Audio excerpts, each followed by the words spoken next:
इन पांडुलिपियों में विज्ञान है, चिकित्सा की पद्धतियां हैं, संगीत है, दर्शन है और सबसे बड़ी बात वो सोच है जो मानवता के भविष्य को उज्जवल बना सकती है।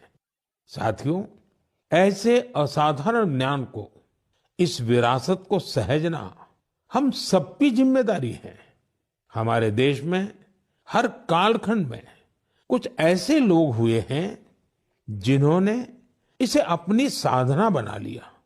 ऐसे ही एक प्रेरणादायक व्यक्तित्व है मणि मारन जी, जो तमिलनाडु के तंजावुर से हैं।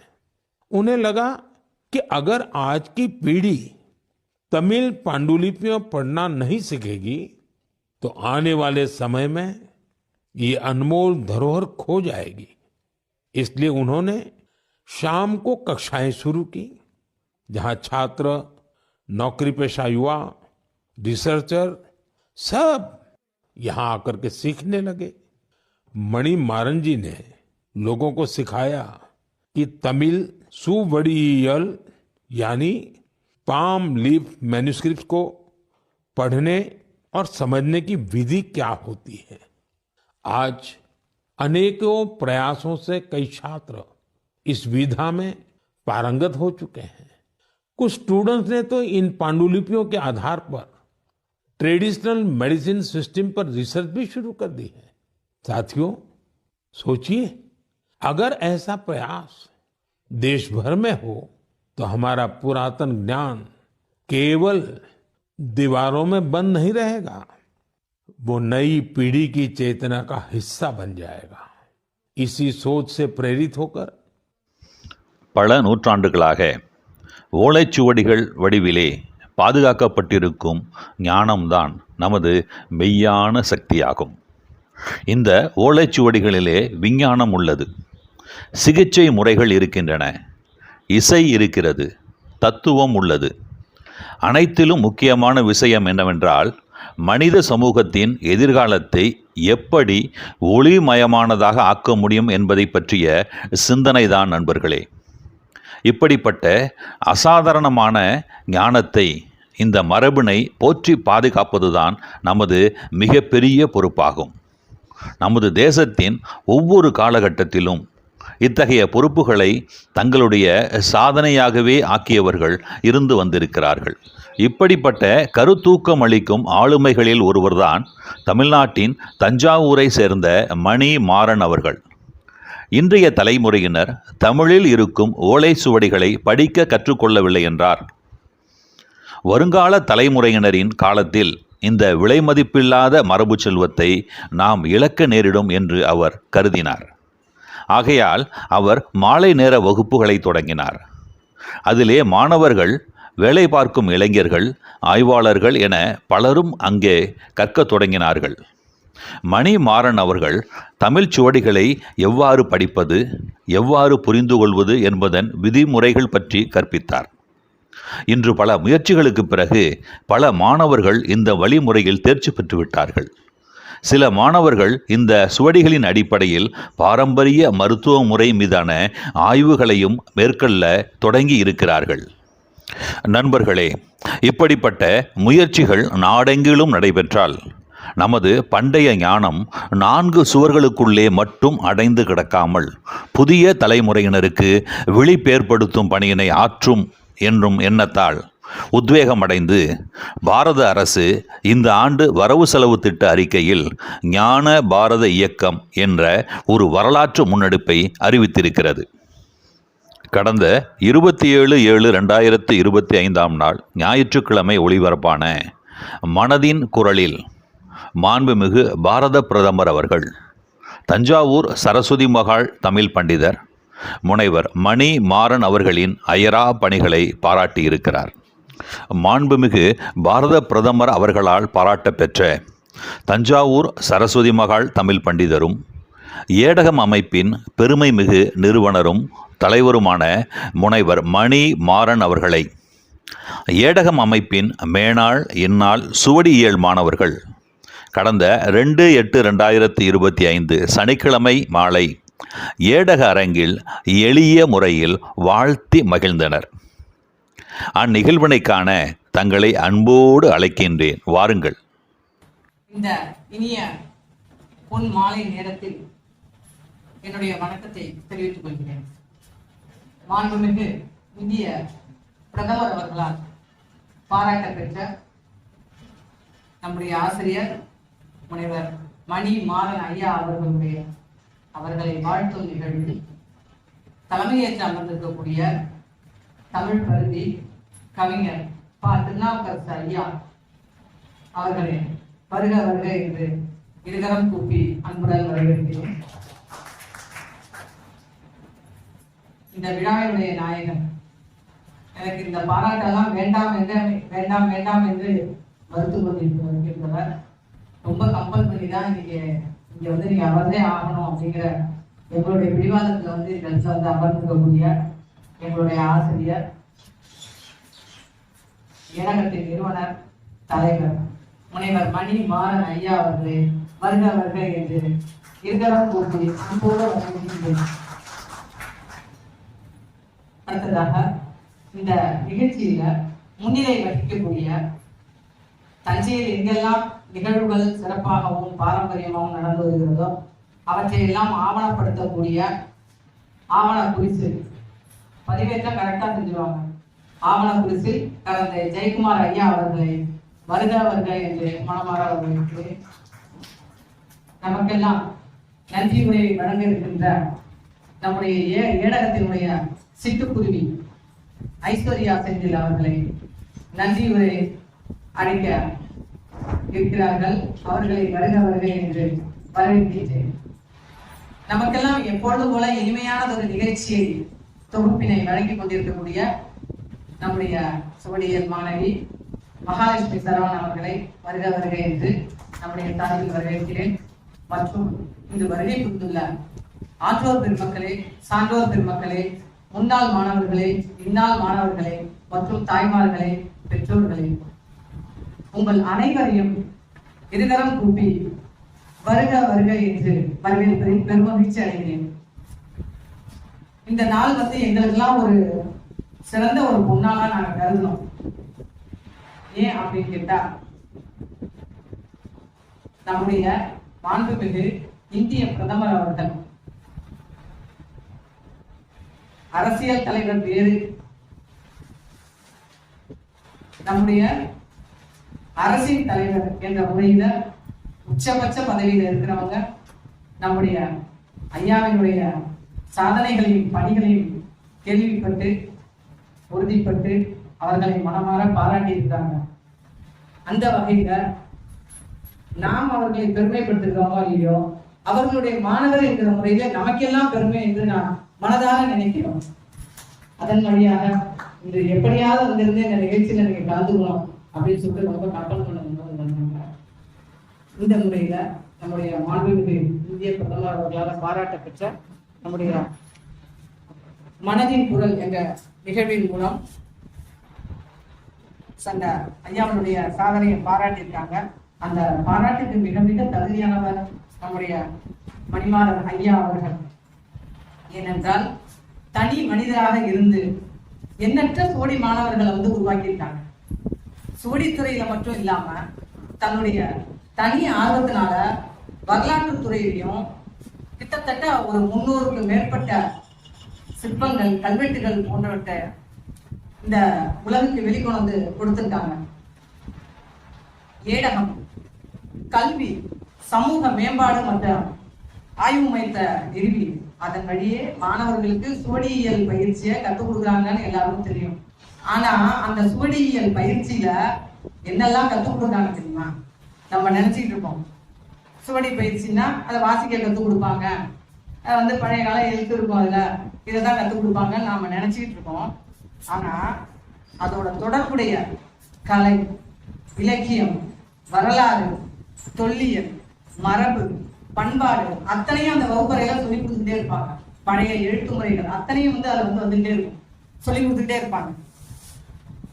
அது மட்டும் இல்ல, இப்ப ஒரு ஊருக்கு போனோம் அப்படின்னு சொன்னாக்கா ஒரு கள ஆய்வு எப்படி இருக்கணும், என்ன செய்யணும், தகவல்களை வந்து எப்படி சேகரிக்கணும், அதை எப்படி திரட்டணும், ஊர் வரலாறை வந்து எப்படி எழுதணும், இந்த ஊர்ல வந்து கோயில்கள்லாம் எப்படி இருக்கு, குளங்கள் வந்து எப்படி இருக்கு, அங்க பண்டைய மரபு சார்ந்த விஷயங்கள் என்னென்ன இருக்கு, இதெல்லாம் எப்படி நாம தெரிஞ்சுக்கிறது, எப்படி நம்ம வந்து அதை வந்து வரலாறா எழுதுறது, உள்ளதை உள்ளபடியே எப்படி நாம எழுதுறது அப்படிங்கிற விஷயத்தெல்லாம் வந்து எங்களுக்கு கற்றுக் கொடுத்தது வந்து தொல்லியல் தடம் தேடி மூலமாக எங்களுடைய ஆசிரியர் தான்.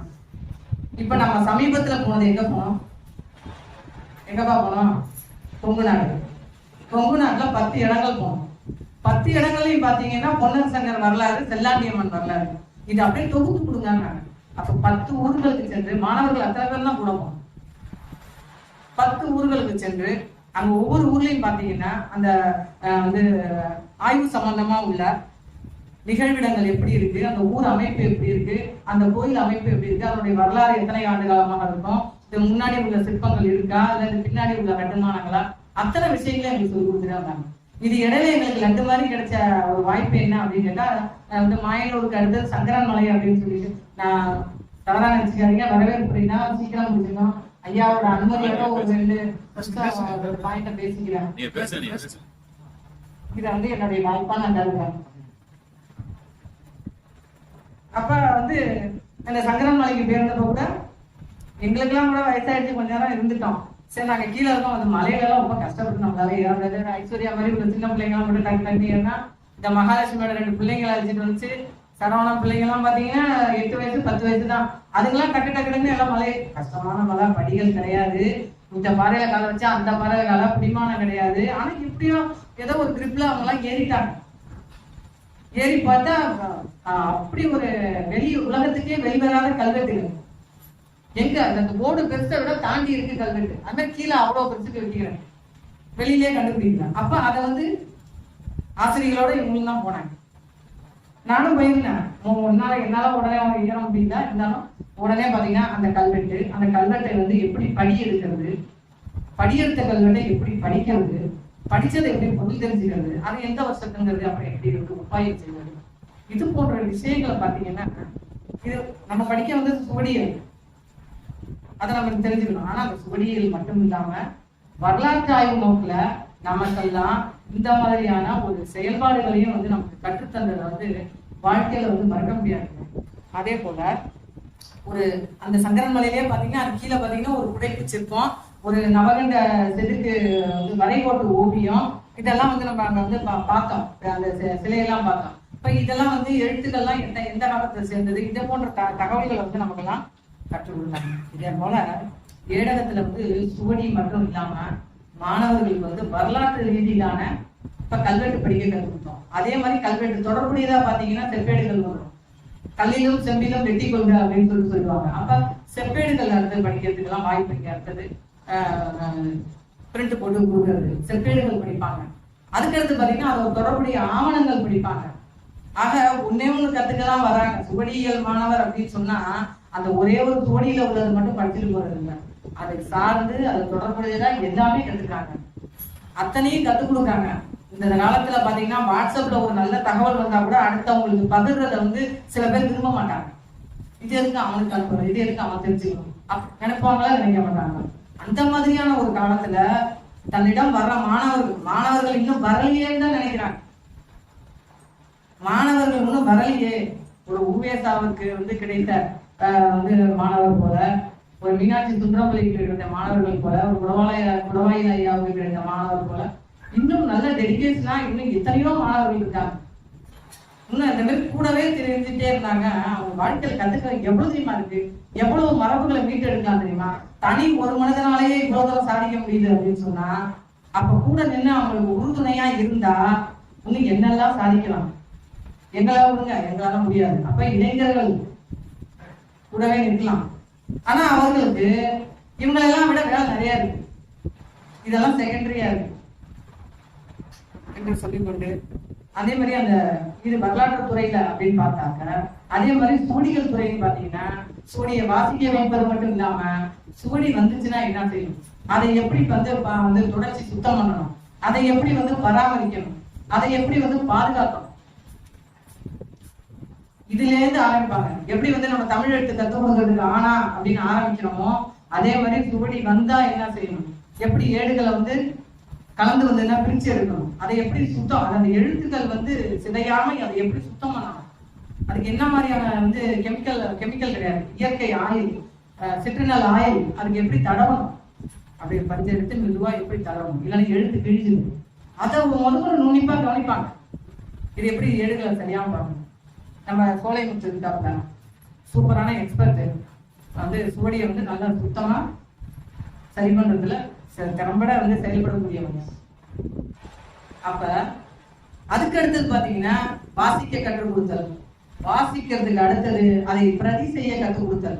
இவங்கெல்லாம் நிறைய பேர் இருக்காங்க, நம்மளோட தாண்டி எல்லாம் சூப்பரா படிப்பாங்க. நீங்க எப்பேற்பட்ட சொல்லி கொடுத்தாலும் படிக்க கற்றுக் கொடுத்துருக்காங்க சார். ஆமாவா இல்லையா மகாலட்சுமி? அது மாதிரி எங்கேயாவது வந்து கூப்பிட்டு, இது வந்து நான் வெறும் புகழ்ச்சியா நான் சொல்லலை, உண்மையே கூட இருந்து நான் பாக்குறதுனால நான் எப்படி சொல்லுவேன். அது மாதிரி பாத்தீங்கன்னா ஏதாவது ஒரு இடத்துக்கு மடங்களுக்கெல்லாம் கூட சில சமயம் கூப்பிடுவாங்க, அதை பிரதி எடுத்து கொடுக்குறாங்க, கூட மாணவர்கள் தான் அழிச்சிட்டு போவாங்க. அழிச்சிட்டு போயிட்டு அந்த மாணவர்கள் தான் இவங்கெல்லாம் கூட எழுதியிருக்காங்க, இல்லைன்னா இங்க வந்து எல்லாம் கூட எழுதி கொடுப்பாங்க. அதை சரி பார்க்குற வேலை மட்டும் தான் சார். இல்ல இங்க கொடுங்க நானே எழுதிட்டேன் ஒரு நாள் சொன்ன கிடையாது. எங்க கேட்டாலும் இப்ப கூட வந்து ஏதோ ஒரு கல்லூரியில கேட்டாங்க சார் சொல்லுவாங்க. அப்ப படிக்க கற்றுக் கொடுத்து அதை பிரதி செய்ய கற்றுக் கொடுத்து அத்துடன் நின்று விடாமல் அதை எவ்வாறு பதிப்பு செய்வது என்ற பதிப்பு பணியை கற்றுக் கொடுப்பார். பதிப்பு ஆசிரியராக நம்மை மாற்றக்கூடிய தன்மை அவரிடத்துல இருக்கு. இப்ப பதிப்பு ஆசிரியரா அப்படின்னு பார்த்தோம்னு சொன்னா 42 பேர் கிட்டத்தட்ட பதிப்பு பண்ணி கொடுத்துருக்காங்க. இதுல வந்து உச்சபட்சமா என்னன்னு கேட்டீங்கன்னா, சாருடைய மாணவர்கள் பதிப்பாசிரியர் சுவடியில உள்ளத அது பதிப்பு பண்ணி போனவங்க ஒரு பேட்ச்ல படிச்சவங்க 30 பேர் கிட்டத்தட்ட சார் 32 பேர்.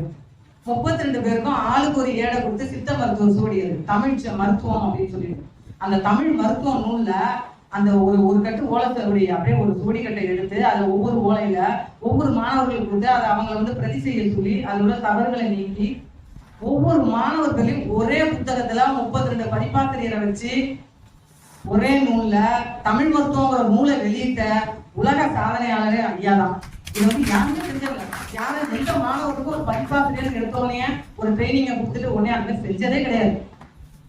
ஆனா அந்த சாதனையை முத நிகழ்த்தினது யாருன்னு கேட்டா நம்முடைய ஐயா தான். அதுல எனக்கு ஒரு பதிப்பாசிரியர் பண்ணி கொடுத்தாங்க, கௌமாரர் புராணம். ரொம்ப கஷ்டமான ஒரு இது. அதுல பல வகையில எனக்கு வந்து உதவி செஞ்சு கொடுத்தாங்க. சத்தியாமலா எல்லாருக்கும் நிறைய பேர் 42 பேருக்கு பதிப்பாசிரியர் பணி வாங்கி கொடுத்துருக்காங்க. இந்த மாணவர்கள் இதுலயே தொடர்ந்து இருக்கும் போது சுவடிய பயிற்சி எடுத்து பிரதி செய்யறவங்க அடுத்தது மாவட்ட ஆட்சியர் பர்மிஷன் வாங்கி கொடுப்பாங்க. அப்ப பதிப்பாசிரியரா அது மாதிரி சுவடியை வந்து எப்படி வந்து கையாளுறது, அதே மாதிரி ஒரு 10 வருஷம் 12 வருஷம் முன்னாடி எங்க கணவர் வந்திருக்காங்க. ஃபர்ஸ்ட் முதல்ல பாத்தீங்கன்னா கொண்டு போய் சார்ட்ட தான் விட்டாங்க. எங்க டீச்சர் வந்து நூல் வந்து எழுதணும்னு நினைக்கிறாங்க, நீங்க வந்து கொஞ்சம் டைப் பண்ணி ஹெல்ப் பண்ணுங்க அப்படின்னு. எங்க சார் தான் முதல்ல வச்சு சார்ட்டு. அதனால என்ன செய்வோம் அப்படின்னு சொல்லிட்டு ஒரு நூலை எப்படி எழுதணும் அப்படின்னு கற்றுக் கொடுத்தது, வழிகாமிச்சது ஆசிரியர் தான். இந்த நேரத்துல அவர் வந்து இந்த நேரத்துல நான் நன்றி சொல்ல நினைச்சீங்களா? அந்த நூல் வெளிவந்தது என்ன தெரியுமா? அந்தக கவி வீரராகவும் முதலியார் வெளியிட்டது வந்து அண்ணாமலை பல்கலைக்கழகம் மற்றும் மலையா பல்கலைக்கழகம். சார் எழுதினது வந்து அசலாமிகை அம்மையார், அவங்களை பத்தி எழுதியிருந்தாங்க. அடுத்த பதிப்பு தான் உடவாயில் பத்தி எழுதியிருந்தாங்க. அப்ப இந்த மாதிரி ஒரு சூழ்நிலையில பதிப்பாசிரியரா இத்தனை பேரை உருவாக்கி ஒரே பதிப்பு நூல்ல இத்தனை பேரையும் வந்து கொண்டு வந்த ஒரு பெரிய சாதனையை படைச்சிருக்காங்க. அது மாதிரி எனக்கும் அந்த நேரத்துல வாய்ப்பு கொடுத்தாங்க, என்ன போன்ற எத்தனையோ பேருக்கு வாய்ப்பு கொடுத்தாங்க. அது மாதிரி நூலாசிரியர் அப்படின்னு சொன்னோன்னே அந்தக கவி வீரராகவும் தான் சொன்னாங்க. அப்ப ஆய்வு நூல் அப்படின்னு சொல்லிட்டு அதுக்கும் கொண்டு வந்தாங்க.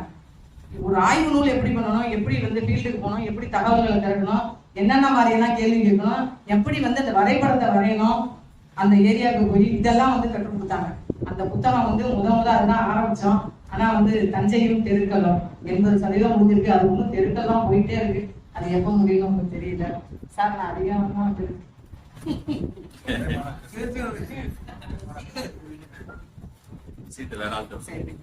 அதே தொகுப்பாசிரியரா நம்மளை கொண்டு வந்திருக்காங்க. தொகுப்பாசிரியர் சொன்னாலே கரந்தை ஜெயக்குமார் ஐயா நமக்கு தான் ஞாபகத்துக்கு வரும். நம்முடைய ஏடம் ஞாயிறு முற்றத்தினுடைய ஒரு வருடத்துக்குள்ள 12 சொற்பொழிவு தொகுத்து கொடுத்தது ஐயா தான். கிட்டத்தட்ட பாத்தீங்கன்னா தொகுப்பாசிரியர் ஐயா தான். பாத்தீங்கன்னா வந்து 4 வருஷத்துக்கு உண்டான தொகுப்பு பணி அத்தனையும் செஞ்சிருக்காங்க. அந்த தொகுப்பாசிரியர் உருவாக்கியிருக்காங்க. அந்த வகையில எனக்கும் ஒரு உதவி செஞ்சிருக்காங்க. வந்து பழங்குடி மக்கள் அப்படின்னு சொல்லக்கூடிய அந்த தொகுப்பு நூலை எழுதுறதுக்கு வந்து உதவி செஞ்சிருக்காங்க. அந்த டிகிரி என்று சொல்லக்கூடிய மின்னிதழை வந்து வெளியிட்டு அந்த மின்னிதழ் வந்து கட்டுரையாளர்களை வரவேற்றாங்க, கவிதையாளர்களை வரவேற்றாங்க, சிறுகதையாளர்களை வரவேற்றாங்க. அதே மாதிரி நிறைய வந்து ஒரு 2-3 வருடத்துக்கு அந்த டிகிரி என்று சொல்லக்கூடிய மின்னிதழ் வந்து வெளிவந்துச்சு. அப்ப கட்டுரையாளர்கள் கட்டுரை ஆசிரியரா எப்படி இருக்கணும், அதை எப்படி வந்து எழுதணும் அப்படிங்கிற போது நமக்கு சொல்லி கொடுத்தாங்க. அதனால ஒரு சுவடியியல் ஆசிரியரா மட்டும் நினைக்காம இந்த ஏடகம் நிறுவனத்துல வந்து சுவடியியலா மட்டும் சொல்லி கொடுக்காம இதே போன்று எத்தனையோ நாம வந்து மரபு சார்ந்து பாரம்பரியம் சார்ந்து நாம வந்து கற்றுக்கொண்டோம். இன்னும் மாணவர்கள் வருவார்கள், கற்றுக்கொள்வார்கள் என்று கூறி ஒரே ஒரு தகவல் மட்டும்.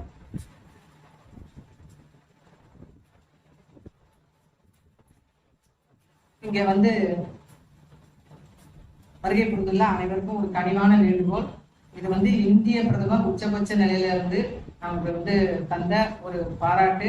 இதுல வந்து எந்த ஒரு அரசியல் சார்ந்த கருத்துக்களோ ஒரு வார்த்தை கூட இருக்காது. இல்லாமல் வாழ்த்துமாறு பணிவன்புடன் நான் கேட்டுக்கொள்கிறேன் என்று கூறி வரவேற்புரையை நான் இந்த முறையாக சொல்லிவிட்டேன் என்று நினைக்கிறேன்.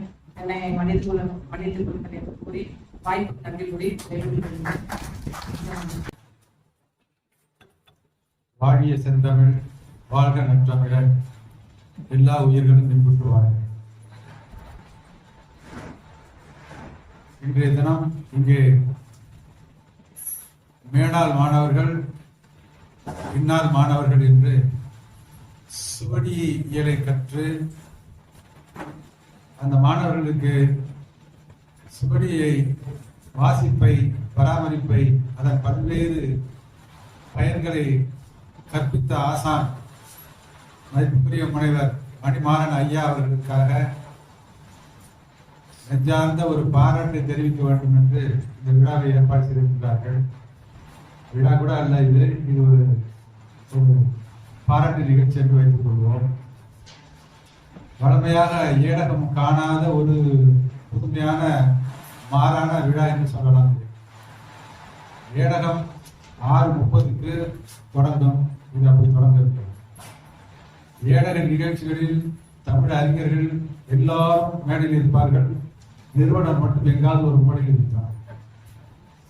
ஆனால் இதுக்கு பரிவாங்குவதற்காக நாங்கள் எடுத்த முயற்சி தான் ஒரு கூட்டத்திலாவது மாலை அணிவித்து, சால்வை அணிவித்து, நெஞ்சார பாராட்டி பெருமைப்பட வேண்டும் என்று இன்று ஏற்படுத்திய நிகழ்ச்சி. எனவே அவர்களுக்கு முற்றிலும் பிடிக்காத, மரபில் வராத ஒரு நிகழ்ச்சி. ஆனால் எங்களுக்கு மிகவும் பிடித்த, மனதார நடத்துகின்ற ஒரு நிகழ்ச்சி. இந்த மேனாள் பின்னால் மாணவர்கள், சுவடி கற்ற மாணவர்களாகிய நானும் திருமதி வரவேற்புரை நல்கிய திருமதி ஜெயலட்சுமி அவர்கள் தலைமாணாக்கர். அவர்கள் எல்லோரும் ஒன்று கூடி ஆசானிடத்தில் போய் நீங்கள் ஒரு மாபெரும் தன்மைக்குரிய இடத்தில் இருக்கக்கூடிய பாரத பிரதமர் அவர்களால் பாராட்டப்பட்டிருக்கிறீர்கள். எனவே மாணவர்களாகிய நாங்கள் உங்களை பாராட்டி பெருமைப்பட வேண்டும் என்று மகிழ்ச்சி அடைகின்றோம்.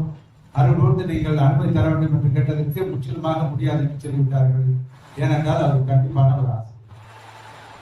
பாடத்தில் மட்டுமல்ல, தன்னை பாராட்ட வந்ததற்கும் கிடையாது என்று சொல்லிவிட்டார்கள். உடனே அது வேறு வேறு வழியாக வந்து எங்களுக்கு வந்த போது எங்களுக்கும் அதே தயக்கம் தான். என்றால் நானும் மாணவன் தான். இப்போ ஒரு சாதாரண மாணவன் அல்ல, ஒரு வயது வந்தோர் கல்வியில் படிக்க வேண்டிய மாணவன் நான். இந்த சுவடியில் சேர்ந்து படித்தேன் அவர்களிடத்தில். இருந்தாலும் எங்களுடைய அன்பை தக்க முடியாமல் நாங்கள் வந்த பாவர் ஐயா, பாலச்சந்திரன் ஐயா அவருடைய நினைவு நாள் கூட்டத்திற்கு வந்திருந்த போது அந்த இடத்துல வைத்து அவர்களை கேட்ட போது 3 முறை மறுத்தார்கள். 4வது முறை மறுக்கக்கூடாது என்று நாங்கள் வற்புறுத்தியதனால் இசையை தெரிவித்தார்கள். அது கூட இதை பிரபலப்படுத்த வேண்டாம், எளிமையாக இருக்கட்டும் என்று சொன்னார்கள். எளிமைதான். எப்போதும் ஏடல் கூட்டம் என்பது எளிமையானது, ஆனால் வலிமையானது. பழைய மாணவர்கள் வருவதற்கு சில தடங்கல்கள் இருக்கின்ற. எல்லாம் பகுதி நேரம் படிக்கக்கூடிய மாணவர்கள் படிக்க வரும்போதே அவர்களுக்கு பல இடைவெளிகள் இருக்கும். ஆசிரியர் அவர்கள் அடிக்கடி சொல்வார்கள், ரொம்ப வற்புறுத்தி அவர்களை செய்ய முடியாது, நேரத்துக்கு வீட்டுக்கு அனுப்ப வேண்டும் என்று ரொம்ப கண்டிப்பாக இருப்பார்கள். நாங்கள் அந்த படித்த பருவத்திலே உணர்ந்த ஒரு நல்ல விஷயம் என்னவென்றால், திருச்சியில் இருந்து மாணவர் படிக்க வருவார்கள். அவர்களெல்லாம் வீட்டுக்கு நேரத்துக்கு செல்ல வேண்டும் என்பதிலே ரொம்ப கவனமாக இருப்பார்கள். எனவே இந்த நிகழ்ச்சி அவர்களுக்காக ஏற்படுத்தப்பட்ட இந்த நிகழ்ச்சி ஒரு முக்கியமான நிகழ்ச்சி. இதை சொல்ல வேண்டிய சிலவற்றை தலைமை உரை என்ற வரையிலே என்னால் சிலவற்றை சொல்ல வருகின்றேன். இந்த ஏடகத்திற்கு என்னை அழைத்து வந்தது கரந்தை ஜெயக்குமார் அவர்கள். அவர் இல்லாவிட்டால் நான் இங்கு வந்திருக்க மாட்டேன். இன்றைக்கு உங்களுக்கு முன்னால் பேசிக் கொண்டிருக்கோம். ராஜாவை நான் ஏதோ ஒரு செய்து வாங்க விரும்புகிறோம். நீங்க வாங்கத்தான் இந்த கொடுத்த வந்து பாருங்கள் என்று சொன்னார்கள். அந்த முதல் பார்வையிலேயே முற்றிலும் என்னை இழந்தேன், மறந்தேன், தொடர்ந்தேன், வளர்ந்தேன். இன்று வரைக்கும் அதை கண்ணார கண்டு மகிழ்கின்றேன். என்னை அறியாத ஒரு ஈடுபாடு ஏடகத்தின் மீது உண்டு. இரண்டாவது, நான் இங்கு கல்வி கற்றது என்பது 2 காரணங்களுக்காக. ஒன்று, பழமையை காப்பாற்றுவதிலே ஒரு அக்கறை உள்ளவனாக ஒரு தமிழாசிரியர் இருப்பது நல்லது என்ற காரணத்தினால் தமிழாசிரியர் என்ற முறையிலே நேர வாய்ப்பு இருப்பதனால் இதை நாம் கற்பதன் மூலமாக என்னை பற்றி கேள்விப்படுகின்றார்களோ, இவரே கற்கிறார் என்றால் ஏனென்றால் இப்ப சிங்கப்பூர் போனபோது எல்லாரும் நினைச்சாங்க இவர் போறதுதான் நம்மளும் எப்படி சிங்கப்பூர் போறதுன்னு நினைத்தார்கள். அதே மாதிரி ஏடகத்திலே வந்து சூரியலை கற்கும் போது அந்த ஆர்வம் எல்லாருக்கும் வரும். ஏதோ இருக்கிறது அதனால தான் போகிறார் என்று. ஏதோ ஒரு 4 பேர் வந்தால் கூட அது நமக்கு பெருமை என்ற வகையிலே நான் நுழைந்தேன். மீன் போகவில்லை, நிறைய கற்றுக்கொண்டேன். மீண்டும் அதை பயிற்சி செய்வதற்கான சந்தர்ப்பங்கள் இல்லை, கிடைக்கும் என்று நம்புகிறேன். இந்த நிறுவனர் எங்களுடைய ஆசான், சுவடியியல் ஆசான் என்ற வரையிலே ஒரு நிறுவனத்தை நடத்தும் பொழுது முழுக்க முழுக்க தன்னுடைய பெருமைக்காக இல்லை தன்னை பற்றிய பிரஸ்தாபத்துக்காக நடத்தக்கூடிய ஒரு நிறுவனமாக இல்லாமல் முழுக்க முழுக்க மற்றவர்களை, அறிவு தேடல் உள்ளவர்களை, நிறைந்த சமூக பார்வை உள்ளவர்களை, பல்வேறு துறை சார்ந்த வல்லுநர்களை அழைத்து வந்து ஒரு மாதத்திற்கு 2வது ஞாயிற்றுக்கிழமையில ஒரு 2 மணி நேரம் அந்த நிகழ்ச்சி கச்சிதமாக நடத்தி கிட்டத்தட்ட 86 கூட்டங்களை முடித்து விட்டார்கள் என்றால் அந்த 86 கூட்டங்களுக்கான அவர்கள் எடுத்துட்ட முயற்சி, அவர்களுக்கு ஏற்படக்கூடிய மன உளைச்சல். ஏனென்றால் ஒருத்தரை பேச அழைத்து விட்டால் அவர்கள் வர வேண்டிய, அவர்களுக்கு வந்து சேர வேண்டிய வரையிலும் அவர்களுக்கு அந்த பொறுப்பு இருக்கிறது. பல்வேறு சந்தர்ப்பங்கள் நாங்களே பார்த்திருக்கிறோம்.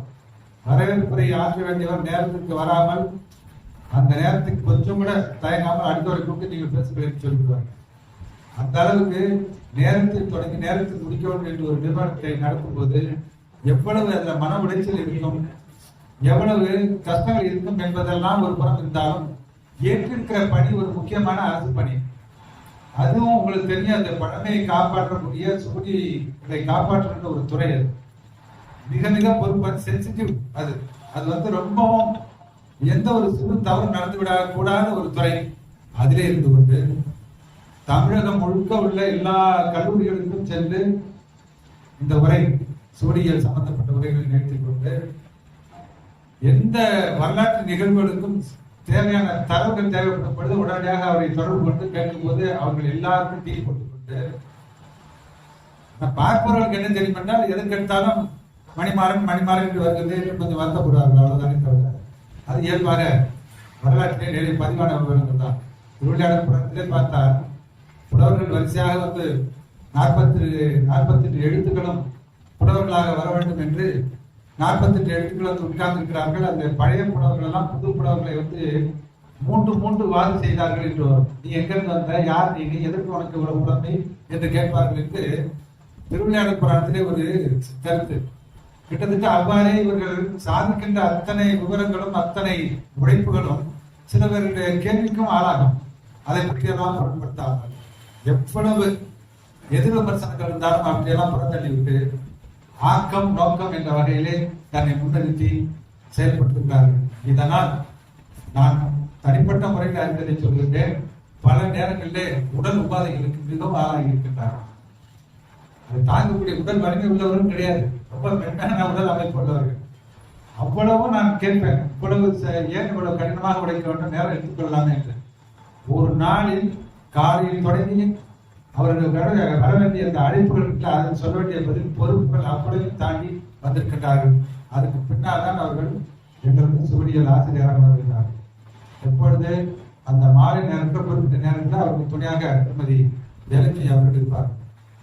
அந்த வகுப்பை தொடங்கும் போது கண்டிப்பான ஒரு ஆசிரியராக, அதே நேரத்துக்கு அறிவுக்கு துணை செய்யக்கூடிய ஒரு ஆசானாக முன்னே இருப்பவர்கள் யார், வயது எதுவும் கிடையாது. நாங்களும் அப்படி கிடையாது, அவர்கள் அதை பொருட்படுத்துவதும் கிடையாது. கல்வியை கல்வியாகத்தான் அதே இந்த கரும்பலைகள் தான் நடத்திருக்கிறார், கேட்டிருக்கிறோம். நாங்கள் எந்த ஒரு அந்த ஒரு இதுவும் கிடையாது. ரெண்டாவதுல எந்த விதமான பொருளாதார லாபமும் கிடையாது. ஒரு சேவையினுடைய நோக்கம் என்னவாக இருக்க வேண்டும் என்றால், அந்த நாம் செய்கின்ற கருத்தினுடைய வளர்ச்சி இருக்க வேண்டும், தொடர்ச்சி இருக்க வேண்டும் என்பதுதான், முன்னேற்றம் இருக்க வேண்டும் என்பதுதான். அவர்கள் இந்த சூழியை கற்றுக் கொடுக்கும் போதே கற்பதனால் மாணவர்கள் அந்த துறைக்கு மீண்டும் வர வேண்டும் என்ற ஒரு நோக்கம், ஒரு வேலை வாய்ப்பு அவர்களுக்கு கிடைக்க வேண்டும் என்ற ஒரு நோக்கம், மேலும் துறையிலே சேர்ந்து பல சுவடிகளை ஆராய்ந்து அவற்றை பதிப்புக்கு கொண்டு வர வேண்டும் என்ற மூன்று பிரதான நோக்கங்களை கொண்டிருக்கிறது. வெறும் கற்பித்தல் மட்டும் அது அல்ல. நாங்களெல்லாம் தற்செயலாக இருந்து வெளியில் இருக்கிறோமே தவிர, முன்னாள் வரவேற்புறையிலே திருமதி ஜெயலட்சுமி அவர்கள் குறிப்பிட்டது போல பல பேர் இதனால் பலனடைந்தவர் உண்டு. சில நேரங்களில் கிடைக்கின்ற வாய்ப்பு தட்டிவிட்டு போனவர்களும் உண்டு. ஆனால் தயங்காமல் மீண்டும் மீண்டும் அடுத்தவர்களுக்கு அந்த பொறுப்பு கொடுக்கின்றார்கள். அந்த வகையிலே ஒரு அருமையான ஒரு ஆசிரியர் என்று நாம் பெருமையாக சொல்லலாம். மேலும் அவர்களுடைய பயன் தூக்கார் செய்த உதவி நயத்திற்கு நன்மை கடலில் பெரிது என்று வள்ளுவன் ஆசான் சொல்லியிருக்கின்ற கொள்கைக்கு ஒரு இலக்கணமான ஒரு அற்புதமான மனிதர் நம்முடைய மதிப்புடைய அந்த குரல் உரையை நான் ஒவ்வொரு உரையாசிரியர்களும் சொல்லியிருக்கின்ற விதத்தை சொல்லும் போது நான் விளக்காமல் நீங்களே புரிந்து கொள்ளலாம் நினைக்கிறேன். அதுல முதலாவதாக சாலமன் பாப்பையா அந்த உரை சொல்லுகிறார். இவருக்கு உதவினால் பிறகு நமக்கு இது கிடைக்கும் என்று எண்ணாதவராய் ஒருவர் செய்த உதவியின் அன்பை ஆய்ந்து பார்த்தால் அவ்வுதவியின் நன்மை கடலை விட பெரியதாகும். ஒருவர் செய்த உதவியின் அன்பை ஆய்வு. அடுத்தது வரதராசனார். இந்த பயன் கிடைக்கும் என்று ஆராயாமல் ஒருவன் செய்த உதவியின் அன்புடைமையை ஆராய்ந்தால் அதன் நன்மை கடலை விட பெரியதாகும். அடுத்தது தமிழறிஞர் கலைஞர். என்ன பயன் நேரடியாக வந்துள்ளார். என்ன பயன் கிடைக்கும் என்று எண்ணி பார்க்காமலே அன்பின் காரணமாக ஒருவர் செய்த உதவியின் சிறப்பு கடலை விட பெரிது. அடுத்தது மனக்குடர் உரை. தமக்கு ஒரு பயனை நோக்காதவராய் செய்த உபகாரத்தால் உண்டான நன்மையை யாராயின் அதனால் உண்டாய நன்மை கடலிலும் பெரிது. இது கொஞ்சம் தமிழ் உரை ஆகினால கடினமானது. அது புரிந்து கொண்டது என்னவென்றால், செய்கின்ற உதவி அன்பின் அடிப்படையில் செய்யப்படுகின்ற உதவி.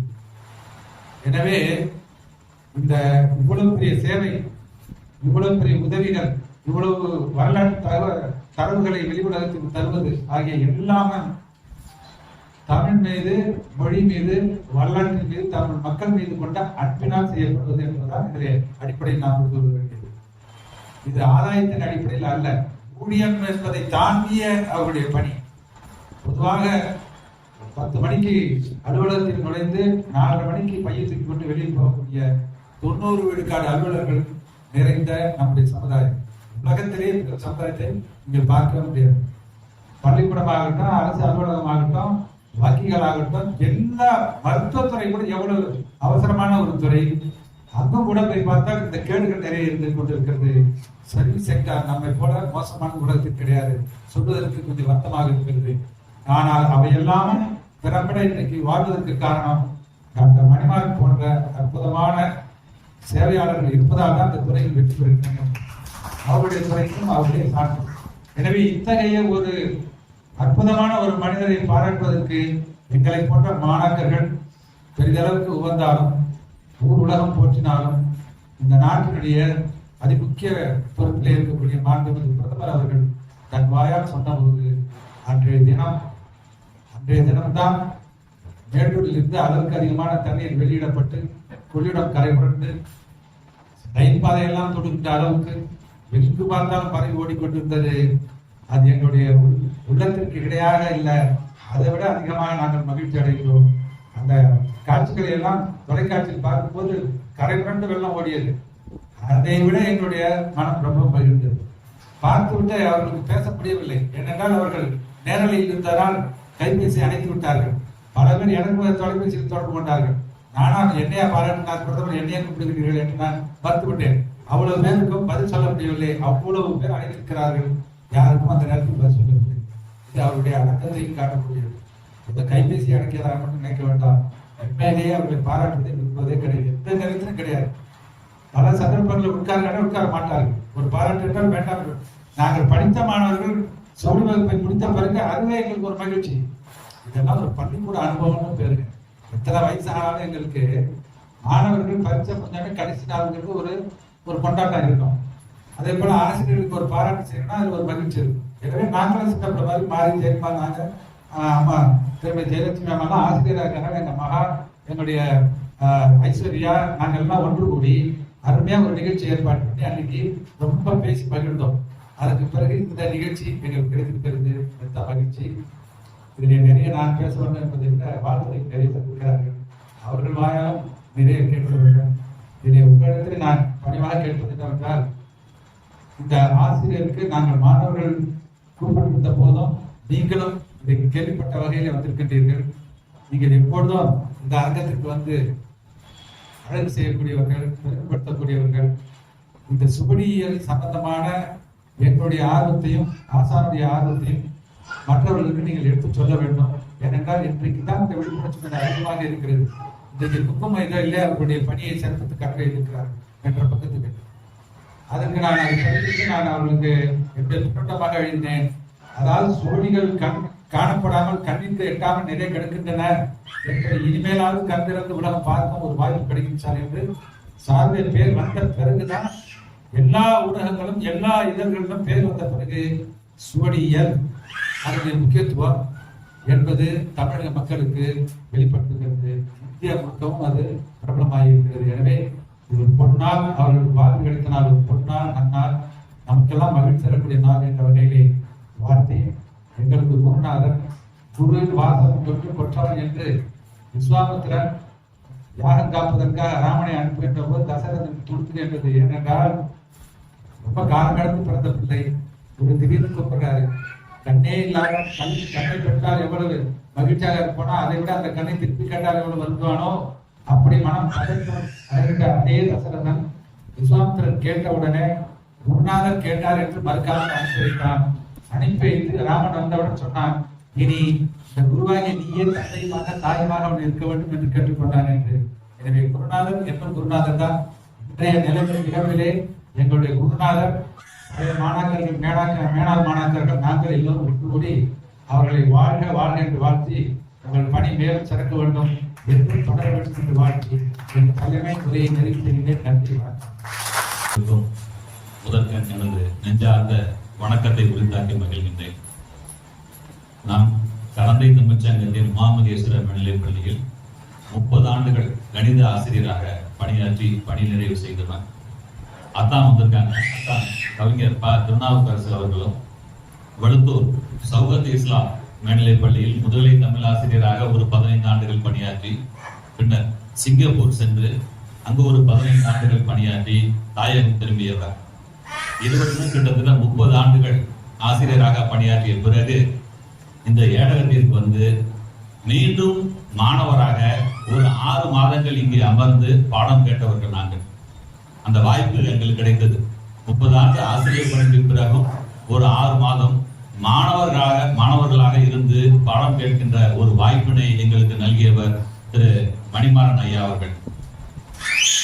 அதனால இந்த பாராட்டு விழா என்னும் போது உடனே ஆர்வமோடு இந்த களத்திலே இறங்கி நம்மால் என்று செய்ய வேண்டும் என்ற ஒரு ஆர்வத்தோடு இந்த விழாவிற்கு ஏற்பாடு செய்துள்ளோம். ஐயா அவர்கள் பற்றி சொல்லும் போது காசு, பணம், துட்டு, மணி என்று சொல்வார்கள். இந்த காசு, பணம், துட்டு, மணியை தேடித்தான் இந்த உலகில் இருப்பவர்கள் பெரும்பாலானவர்கள் என்று ஓடிக்கொண்டே இருக்கிறார்கள். ஆனால் நம்ம ஐயா மட்டும் ஓலைச்சுவடிகளை தேடியே ஓடிக்கொண்டிருக்கிறார். அதிலும் ஒடிந்து போய் உதிரும் நிலையில இருக்க ஓலைச்சுவடிகள் எல்லாம் தேடி எடுத்து அதிலே ஒளிந்து கொண்டிருக்கின்ற தமிழ் செய்திகளை வெளிச்சத்திற்கு கொண்டு வருவதற்காக அயராது பாடுபட்டு கொண்டே இருக்கிறார். எல்லாருக்குமே தெரியும், நம்ம ஒரு அரசு பணின்னு எடுத்துட்டோம்னா இந்த பணியா இருந்தாலும் 8 மணி நேரம் வேலை நேரம். பெரும்பாலான 8 மணி நேரமே அங்க இருக்க மாட்டாங்கிறது நமக்கு எல்லாத்துக்குமே தெரியும். ஆனா அந்த 8 மணி நேரம் பணியாற்றிட்டுங்க மீதி இருக்க ஓய்வு நேரத்தையும் ஓலைச்சுவடிக்காகவே அர்ப்பணித்து பல வருடங்களாக தொடர்ந்து உழைத்து வருபவர் நமது மணிமாறன் ஐயா அவர்கள். சில பேர் ஐயா பக்கத்துல இருக்கும்போது எழுதும்போது கவனிச்சுதான் தெரியும். அந்த பேனா வந்து எழுதும்போதே பாத்தீங்கன்னா எழுத்தாணியை பிடிக்கிற மாதிரி தான் எழுதுவாப்புல.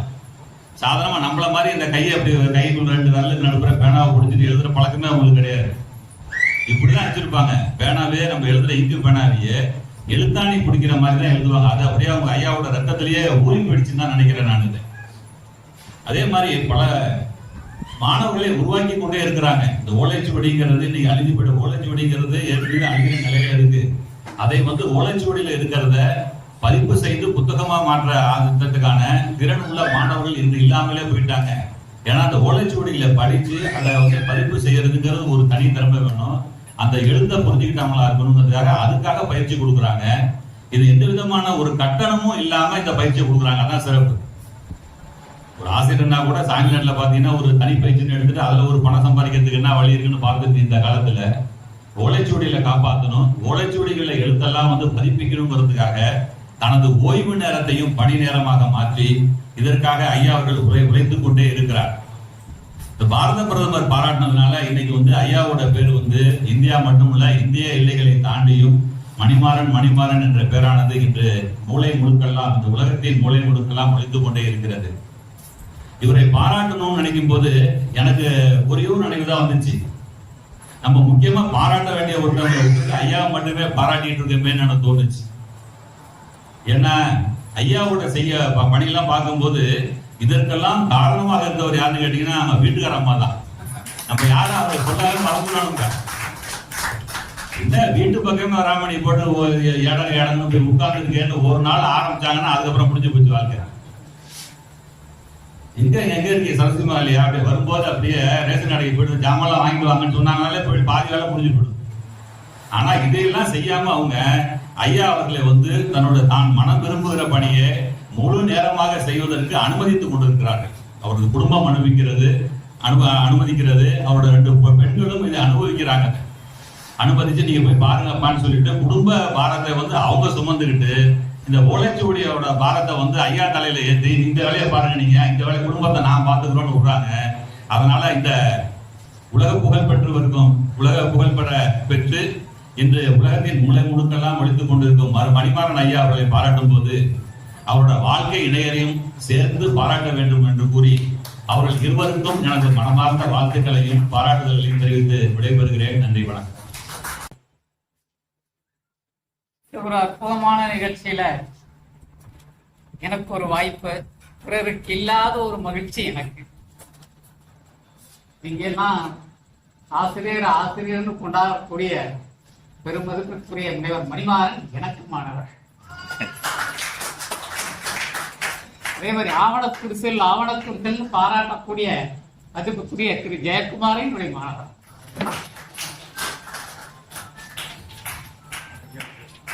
தம்மின் தம்மக்கள் அறிவுடைமை மாநிலத்து மண்ணுயிர்க்கெல்லாம் அதுக்கு இலக்கணமா இவங்க 2 பேரும் இங்கே பார்க்கிறேன். நிறைய பேர் பார்த்துக்கிட்டு இருக்கேன், இங்கே இவங்க 2 பேரும் பார்க்கிறேன். என்னுடைய பணிக்காலம் 36 ஆண்டுகள்ல நான் என்னைக்கு பணிக்குள்ள நுழைஞ்சனோ அன்னையிலிருந்து வெளியேற வரைக்கும் நாம இதே நிலையில இருப்போம். ஆனா நம்ம பிள்ளைகள் உயர்ந்த நிலையை அடைவாங்க அப்படின்ற நம்பிக்கையோட இருந்தேன், அந்த எதிர்பார்ப்போட இருந்தேன். அதனால ஒரு மாணவரையும் அடிச்சதும் கிடையாது, வாடா போடான்னு சொன்னதே. அது இன்னைக்கு நிரூபணம் ஆயிருக்கு. எவ்வளவு உயர்ந்த நிலைக்கு அவங்கெல்லாம் வந்திருக்காங்க. இந்த நிகழ்ச்சியை பார்க்கறதுல நான் கொடுத்து வச்சிருக்கேன். 2 பேரும் அவ்வளவு அற்புதமானது. இன்னும் இதை விட உச்ச நிலைக்கு போவாங்க. ஆன்மீகத்துல தொடர்பு இருக்கிறதுனால என்னுடைய ஆன்மீக குருநாதர் ஒன்று சொல்லுவாங்க, பிரதிபலன் எதிர்பாராமல் கடனை செய்தால் மிகப்பெரிய வெகுமதி. அது இந்த நிரூபணம் ஆயிருக்கு. திருநாவுக்கர சுவாமிகள் என் கடன் பணி செய்து கிடப்பதே, தொண்டு என்பது பிறர் நலத்துக்காக மட்டுமே, சுயநலத்துக்காக அல்ல. இந்த மாதிரி வாழ்ந்தவங்க இந்த மானுட உருவத்தை விட்டு ஒளி உடம்பை அடைஞ்சிருக்காங்க. இந்த மாதிரி பிரதிபலன் எதிர்பாராம செய்யக்கூடிய காரியங்கள் பூரா மகத்தான வெற்றியில முடியும். நான் திண்டுக்கல் மாவட்டத்துல பிறந்தேன். அங்க சோழவந்தான்னு ஒரு ஊர் இருக்கு. அதுக்கு பக்கத்துல திருவேடகம். இந்த ஏடகம்னாலே எனக்கு அதான் ஞாபகம். சமணர்களை அனல்வாதம் புனல்வாதத்தை வென்றவர் திருஞான சம்பந்த சுவாமிகள்.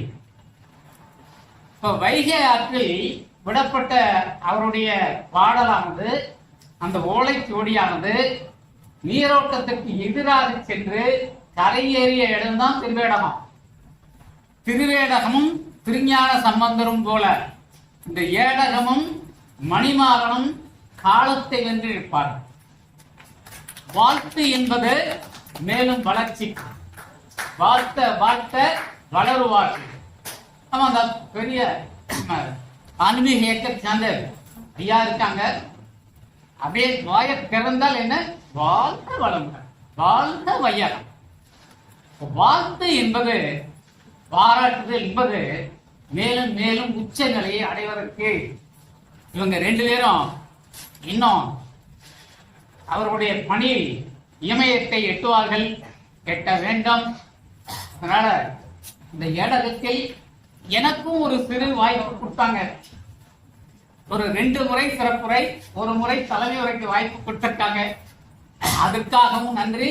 இன்னைக்கு எனக்கு பாராட்டுறதுக்கும் வாய்ப்பு கொடுத்திருக்காங்க, நன்றி. ஏன்னா இவங்களோடு சேர்ந்து பயணிக்கக்கூடியவர் பலர். ஏன்னா இன்றைக்கு இந்த நிகழ்ச்சி தெரியாதனால வரல, நிறைய முக்கியஸ்தர்கள்லாம் வரல. அதனால எனக்கு இந்த கிடைச்ச வாய்ப்புங்கிறது மிக மிக இதான வாய்ப்பு, அற்புதமான வாய்ப்பு. எங்களுடைய மாமா தமிழ் தொண்டே பண்ணவர் தான். 90 வயசு. இவர் போடக்கூடிய ஒவ்வொரு நிகழ்ச்சியும் பார்த்துட்டு அவ்வளவு பாருங்க. இன்னைக்கு அந்த தொண்டில் இருக்கிறவங்க. அதனால இவருடைய பணிங்கிறது முழுக்க முழுக்க இந்த தமிழ் இயக்கத்தில் ஆழங்கால் பட்டவர்கள். அற்புதமான பணி. மேலும் மேலும் தொடர வாழ்த்துக்கள். என்னுடைய சார்பிலும் என்னுடைய வாழ்க்கை துணைவியாரின் சார்பிலும் மீண்டும் மீண்டும் இருவருக்கும் நன்றி தெரிவித்துக் கொள்கிறேன். இந்த மகத்தான சபைக்கும் நன்றி தெரிவித்து விடைபெறுகிறேன். நன்றி, வணக்கம்.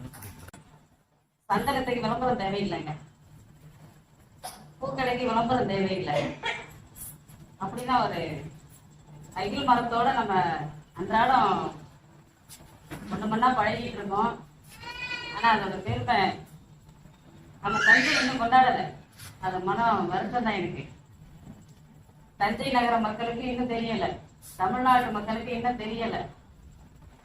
ஆனா எங்கிருந்தோ வந்த பாரத பிரதமர் தன்னுடைய நிகழ்ச்சியை உலகத்துக்கே அறிவிச்சிட்டாரு. இனிமே பாருங்களேன், தஞ்சையில இருக்க ஒவ்வொரு துரும்பும் கொண்டாடும். அது எங்களுக்கு ரொம்ப பெருமை. இந்த ஒரு நிகழ்ச்சிக்காக நான் என்னுடைய பாரத பிரதமரை மனதார வணங்கி மகிழ்கிறேன். ஈதல் இசைப்பட வாழ்தல் அது வல்லது, ஊதியம் அல்லது உயிர். வள்ளுவர் சொன்னார். எனக்கு வள்ளுவர் பத்தி நம்ம ஒவ்வொரு கவிஞரை பார்க்கும்போது கொஞ்சம் கற்பனையில யோசிப்போம், இவர் எப்படி இருந்திருப்பாரு அப்படின்னு யோசிச்சுட்டே இருப்போம். அப்படி வள்ளுவர் பத்தி யோசிக்கும் போது எனக்கு என்னை அறியாமலே நினைவுக்கு வரக்கூடியவர் யாருன்னா நம்ம ஐயா ஆசான் மாறன், மணி மாறன் சார். அது என்ன காரணம்னே தெரியல. அவரே செய்யறதெல்லாம் சத்தம் இல்லாம செஞ்சிடறாரு. வள்ளுவர் 1330 குறள்ல பாத்தீங்கன்னா அவர் சொல்லப்படாத பொருளே இல்லை. உலகத்துல என்ன தேவையோ அத்தனையும் சொல்லியிருக்காரு. அதை பாத்தீங்கன்னா எந்த இடத்துலயும் கடினமான வார்த்தை நீங்க தேடி தேடி பார்த்தாலும் கிடைக்காது. அதே மாதிரி தமிழை வளர்க்கவும் சரி, அடுத்தவங்களுக்கு வாழ்த்தி கொடுக்கும் போதும் சரி, அவருடைய குரல் என்னைக்குமே நான் ரொம்ப நாள் என்னுடைய காது சார் பேசுறது காது பக்கத்துல வச்சு கேட்டுட்டு இருப்பேன். ஏன்னா அவருடைய மென்மையான குரல் இது. எப்பவுமே சாதிக்க முடிந்த குரல் மென்மையானதுதான் ஒரு அறுதியிட்டு கூறக்கூடிய இடத்துல இருக்கணும். காந்தியின் குரலும் அப்படிதான். அதனாலதான் அவரால் சாதிக்க முடிஞ்சது. நிறைய சொல்லலாம், ஆனா அவங்க நிமிடத்தை நமக்கு குறைச்சு கொடுத்தாங்க. அதனால சின்ன சின்னதா கொஞ்சோண்டு மட்டும் சொல்றேன். ஒரே ஒரு ஒளிக்கதிர் வந்ததுன்னா அதை கதிர்னு சொல்லிடுவோம். அது ஒட்டு மொத்தமா இருந்தா என்னன்னு உங்களுக்கே தெரியும்.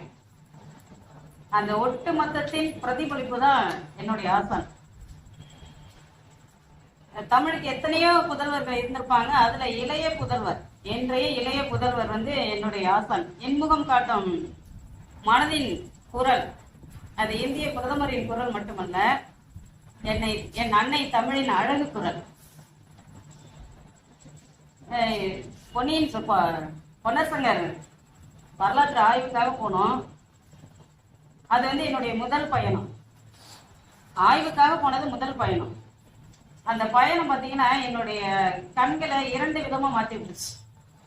இது வரைக்கும் நாங்கள் போறதெல்லாம் போவோம், அப்படி ஒரு ரவுண்டு பார்ப்போம், சரி அங்கே சிவன் இருக்காரு, இங்கே முருகன் இருக்காரு, இங்கே வந்துட்டு அன்னை பார்வதி இருக்காங்க அப்படின்னு பார்த்துட்டு வேகமாக வந்துடும், அவ்வளோதான் எங்களுக்கு தெரிஞ்சது. ஆனால் இப்போலாம் எந்த கோயிலுக்கு போனாலும் சரி, இப்போ சமீபத்தில் நான் அந்த திருச்சோட்டுத்துறைக்கு போனேன். அங்கே போகும்போது பார்த்தீங்கன்னா என்னை அறியாமல் அந்த கலை சிற்பங்களை தேடுது. இது வந்து சோழர் கால சிற்பமோ அல்லது பாண்டியர் கால சிற்பமோ அல்லது 2 கலந்ததோ அப்படிங்கிற மாதிரி ஒரு எண்ண ஓட்டத்தை முதலில் எனக்கு வழங்கிய மிகப்பெரிய ஆசான் என்னுடைய ஆசான். அது வந்து என்னுடைய முதல் பயணம் அல்ல, முதலீட்டு பயணம். அதுதான் முதல் பயணம்னு சொல்லியிருக்கேன். தெரிந்தவற்றை சொல்லி தெரியாதவற்றை விளக்க வைப்பதில் மிகப்பெரிய வல்லமை வாய்ந்தவர். அது ஒரு பெரிய கல்லுங்க. அங்க அடியில பாத்தீங்கன்னா எல்லாரும் சூட ஏற்றி வச்சு சாமி கும்பிட்டு போயிட்டு இருக்காங்க. அதுல இந்த மகாலட்சுமியும் சரவணன் அவங்க ஃபேமிலி மட்டும் தனியா போய் கல்லு பக்கத்துல உட்காந்து சாப்பிடுவோம்ட்டு அங்க உட்காந்து சாப்பிட்டுட்டு இருக்காங்க. அங்க கீழே சின்னதா ஒரு சிற்பம், அதை பார்த்துட்டு அவங்கதான் முழுமையான ஆய்வு செய்யக்கூடிய மாணவர்களா மாறிட்டாங்கல்ல. அப்ப பார்க்கும்போது ஒரு சின்னதா ஒரு சந்தேகம். அதை உடனே எங்களுடைய ஆசிரியர் சொல்றாங்க. அவங்க வந்து பார்த்துட்டு அந்த கல்லுக்கான விளக்கத்தை சொல்லும் போது எவ்வளவு பெரிய விஷயமா இருக்கு பாருங்களேன். அது ஏன்னு தெரியாமலே மக்கள் செஞ்சிட்டு இருக்காங்க. அது வந்து ஒரு வீரன் ஏதோ ஒரு காரணத்துக்காக தன்னுடைய உயிரை இழந்த இடம் அது. அந்த பகுதி மக்களுக்காக இருக்கலாம், அல்லது அந்த நாட்டு மக்களுக்காக இருக்கலாம், அல்லது தமிழின் பெருமைக்காக இருக்கலாம். எதற்காகவோ தன் உயிரை இழந்த இடம். அதனாலதான் அந்த மக்கள் வந்து அந்த இடத்த வந்து சீர்மிகவும் சிறப்பாக கொண்டாடுறாங்க அப்படிங்கிற விஷயமே எனக்கு தெரியும். அப்படி பாத்தீங்கன்னா ஒவ்வொரு விஷயமும் அந்த ஆராய்ச்சி நோக்குன்றது அவங்க கூட பயணிக்கும் போது ஒவ்வொரு எங்களுக்கு இதுல ஒரு பெரிய வருத்தம் என்னன்னா, அங்கிருந்து வந்த ஒரு ரெண்டு பேர் என்ன செஞ்சாங்கன்னா, ஆய்வுக்காக எங்களை கூப்பிட்டுருந்தாங்கல்ல, ஐயாவை அப்படியே தூக்கி அவங்களுடைய கார்ல போட்டுட்டு போயிட்டாங்க. எனக்கு மிகப்பெரிய வருத்தம் அது. நாங்க நாள் முழுக்க அவங்களோடய பயணிப்போம் அப்படின்னு நினைச்சிட்டே இருந்தோம். ஆனா ஒரு சில மணி நேரங்களை மட்டும் அவங்க என்ன செஞ்சுட்டாங்க, அவங்க தனக்கானதா ஆக்கிக்கிட்டாங்க. அவங்க நிறைய விஷயங்களை தெரிஞ்சுக்கிட்டாங்க. எங்களுக்கு இழப்பு. ஆக அவங்க கூட இருக்கக்கூடிய ஒவ்வொரு மணித்துளியும் எங்களுக்கு முக்கியமானதா இருக்கு. எங்களுக்குன்னா நம்ம யார் பயணிக்கிறோமோ அவர்கள் அனைவருக்குமே நாங்க போனோம், அதனால சொல்றோம். நீங்க வந்தீங்கன்னா உங்களுக்கும் அதுதான் தோணும். இறக்கிற கிணறு தாங்க சுரக்கும். பழம் இருக்கிற மரத்துக்கு தான் கிளி வரும். இப்ப நம்ம அவங்கள தேடி ஏன் வருவோன்றது உங்களுக்கு தெரிஞ்சிருக்கோம். நாங்க இங்க உங்களை பாராட்ட வரவே இல்லை. ஐயா மன்னிச்சுங்க, உங்களை நாங்க பாராட்டவே வரவே இல்லை. எங்களுடைய மகிழ்ச்சிய, எங்களுடைய மனதின் எழுச்சிய உங்களோட பகிர்ந்து கொள்ளவே வந்திருக்கிறோம். கரையே இல்ல தமிழ் கரைந்து குறைந்து அருகி வரும் இந்த நாள்ல பெருகி அருவி நீர் போல எழுச்சியா கொடுக்கக்கூடிய இந்த ஏடகத்தோட பணி எந்நிலையிலும் தன்னிலை மறவாத தலைவனை கொண்டிருக்கு. அதனால இதுக்கு இனிமே ஏற்றம் தான் வழிய வேற எதுவுமே இல்லை. இங்க எழுச்சி என்பது எங்கள் ஆசானின் குரலில் அல்ல, வார்த்தையின் வீரியத்தில் தான். கொடுப்பது மட்டும்தான் அவரின் இலக்கு. அது நேரமாக இருந்தாலும் சரி, பொருள் ஆதாரமாக இருந்தாலும் சரி. புரட்சியை ஒரு பூ மலர்வது போல சத்தமில்லாமல் செய்யும் தலைவன் எங்கள் தலைவன். வாய்ப்புக்கு நன்றி. எடுத்து மகள் இளம் குழந்தார், இசைத்து மகள் நல் யாழை, வரைந்து மகள் ஓவியமே இங்குள்ளோர் வாய், மடுத்து மகள் நெடுந்தேனே அன்பே தமிழை உன்னை வணங்குகின்றேன். எங்கள் ஆசான் அவர்களை மகிழ்விக்க போற்றுவதற்கு இத்தனை உள்ளங்கள் இங்கு வருகை தந்ததற்கு முதற்கண் எனது நன்றியை தெரிவித்துக் கொள்கிறேன். தமிழை வாழ்த்துவதற்கு, தமிழை போற்றுவதற்கு, தமிழை வளர்ப்பதற்கு நிறைய உள்ளங்கள் போராடி கொண்டிருக்கும் இன்றைய வேளையில் எங்கள் ஆசானை உச்ச கோபுரத்தில் நிறுத்திய பாரத பிரதமருக்கு எனது பணிவான நன்றியை தெரிவித்துக் கொள்கிறேன். ஒரு நாள் 2 நாள் அல்ல, தன்னுடைய உழைப்பு, எதையுமே எதிர்பாராத உழைப்பு, எதையுமே வேண்டும் என்று கேட்காத உள்ளம், என்னால் ஏற்றுக்கொள்ள முடியாத ஒரு நெறி. இவ்வளவு செய்வீங்களே, எதுக்காகவும் நீங்க இது வேணும் அது வேணும் ஏன் யாருக்கு நீங்க கேட்க மாட்டேங்க? எனக்கு அது தேவையில்லை. என்னுடைய பணி இதுதான், இதை நான் விருப்பத்தோடு செஞ்சுட்டு இருக்கிறேன். யாரும் இதை செய்வாங்க அதை செய்வாங்கன்னு எதிர்பார்ப்பு இல்லாம செஞ்சேன். ஆனா என்னைக்குமே இதற்கான பலன் இப்படி வரணும் அப்படின்னு ஒரு நாளும் சொன்னதே கிடையாது. அப்படிப்பட்ட ஒரு ஆசானை என்னுடைய வாழ்க்கையில் நான் பெற்றதற்கு பெருமை கொள்கிறேன். இன்னும் சொல்ல போனா, தமிழை பற்றி ஒரு சிறு கவிதையோடு சொல்ல விரும்புகிறேன். குமரியிலே குருத்தாகி, பொதுகையிலே குழந்தையாகி, மதுரையிலே மடந்தையாகி, காவிரி கரையிலே காலார நடந்து, கங்கை கரை வரை தோளோடு நிமிர்ந்து, விந்திய மலை வரை வாளால் அளந்து, சேர சோழ பாண்டியர் என்னும் மூவரசன் மடியிலே தவழ்ந்து, முச்சந்த தொட்டிலே கிடந்து, பாவலர் நெஞ்சத்திலே வளர்ந்து, பன்னிசை போர் மஞ்சத்திலே துயிழ்ந்து, காலத்தில் மூத்து கருத்தால் முதிர்ந்து, கானமாய் திரிந்து ஞானமாய் சுரந்து, வானமாய் விரிந்து வனமாய் வளைந்து, நக்கீரன் நப்பூதன் நன்னாதன் நப்பசை ஒக்கூர் மாசாத்தி, ஒன்சாத்தன் டக்கோ இளங்கோ ஆண்பா தேவும், அரபி முதல் முக்கணியும் தேன்பாடும் தெய்வத் தமிழுக்கு அளித்திட்ட கம்பல் இவர்கள் ஊரோடும் உயிரோடும் ஊட்டி வளர்த்த அமிழ்தான கையிலே எடுத்துக்கொண்டு, களிமண் தட்டுகளில், கல்வெட்டுகளில், ஓடிச்சுவடிகளில், மூங்கில் பட்டைகளில், தாமிர பட்டயங்களில், காகித படிவங்களில், கணிப்பொறி வடிவங்களில் நின்று எல்லா காலத்திலும் எல்லா வடிவத்திலும் ஏறி நின்று எல்லா வடிவத்தையும் மீறி நின்று நம்முடைய பாலியம் படியேற ஒழுக்க நெறி தந்து, பருவம் அரங்கேற அகத்தினை தந்து, காளையர் உரமேற புறத்தினை தந்து, கொண்டாட்டம் மேலோங்க கோடாட்டம் தந்து, பாவையர் குதூகலிக்க கும்மிகள் தந்து, அறுவடை சீராக பாடல்கள் தந்து, ஏற்றங்கள் இறைப்பதற்கு எதுகை மோனை தந்து, இன்று தமிழ் கையிலே கொண்டு வந்து சேர்ப்பதற்கு போராடி போராடி நின்று கையிலே கொண்டு வந்த சேர்த்து சீதனம் என் தாய்மொழி தமிழ். அதில் 1000 கோடி தமிழ் ஆசான்கள் இருந்தாலும் எங்கள் ஆசானும் அவர்களில் ஒருவர் தனித்துவமானவர், ஆகச் சிறந்தவர் என்பதை பெருமை கொள்கிறேன். இந்த வேளையிலே அவரை சிறப்பிப்பதற்கு வார்த்தைகள் கிடையாது, அவரை வாழ்த்துவதற்கு வயது கிடையாது.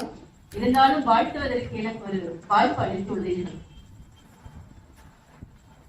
படை வேண்டுவழி வாழ் உதவியும், வினை வேண்டுவழி அறிவு உதவியும், வேண்டுக வேண்டுக வேந்தன் தேயத்து, அசைமுகம் படா ஆண்தகை உள்ளத்து, தோழா நல்லிசை நாளை கிழவன் எனது ஆசான்.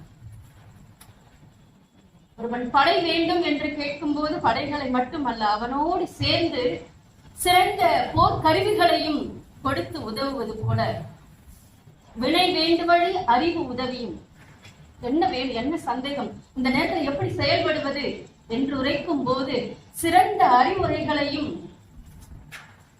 தந்து உதவியதாக புறநானூறு கூறுகிறது. வேண்டுக வேண்டுக வேந்தன் தேயத்து, அசைநுகம் படா ஆண் தகை உள்ளம். கண்டிப்பாக அம்மா சொன்னாங்க, ரொம்ப மெல்லிய குரல், ஆனால் வீரியம் நிறைந்த வார்த்தைகள். அந்த வார்த்தைக்கு மறுவார்த்தை பேச முடியாது. நிச்சயமாக எனக்கு பிடித்த ஒரே ஒரு வார்த்தை ஐயா கிட்ட நான் சொல்லணும்னு ஆசைப்படுறேன். தோழா நல்லிசை, தோல்வியே இல்லாத புகழ். அவருக்கு கிடைத்திருக்கக்கூடிய புகழ், கிடைக்கின்ற புகழ், கிடைக்க போகும் புகழ், தோல்வியே இல்லாத புகழ். இப்படி ஒரு ஆசானை பாராட்டுவதற்கும் போற்றுவதற்கும் எனக்கு வாய்ப்பளித்த ஏழகம் நிறுவனத்திற்கு நன்றி எதிர்கொள்கிறேன்.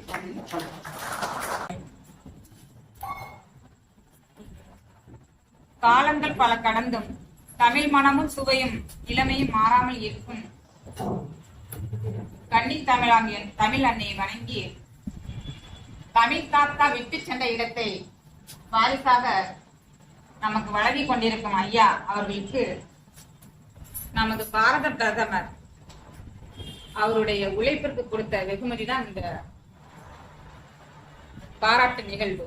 இது நிகழ்வு எல்லாருமே வந்து ரொம்ப ஆண்டோர்கள், சான்றோர்கள், கவிஞர்கள், அறிஞர் பெருமக்கள் உங்கள் முன்னிலையில் பேசுவதற்கு எனக்கு வாய்ப்பு கொடுத்தமைக்கு உங்க எல்லாருக்குமே எனக்கு நன்றி. அது இதற்கு நன்றி தெரிவித்துக் கொள்கிறேன். நிறைய அற்புதமான தமிழ் வார்த்தைகள் அழகாகவும் நுணுக்கமான வார்த்தைகள் மிக அழகாக அற்புதமாக ஐயாவை பற்றி சொன்னீங்க. மேடம் சொன்னாங்க தமிழ் தொகுத்து வழங்குறவங்களும் ரொம்ப அழகா பேசுறாங்க.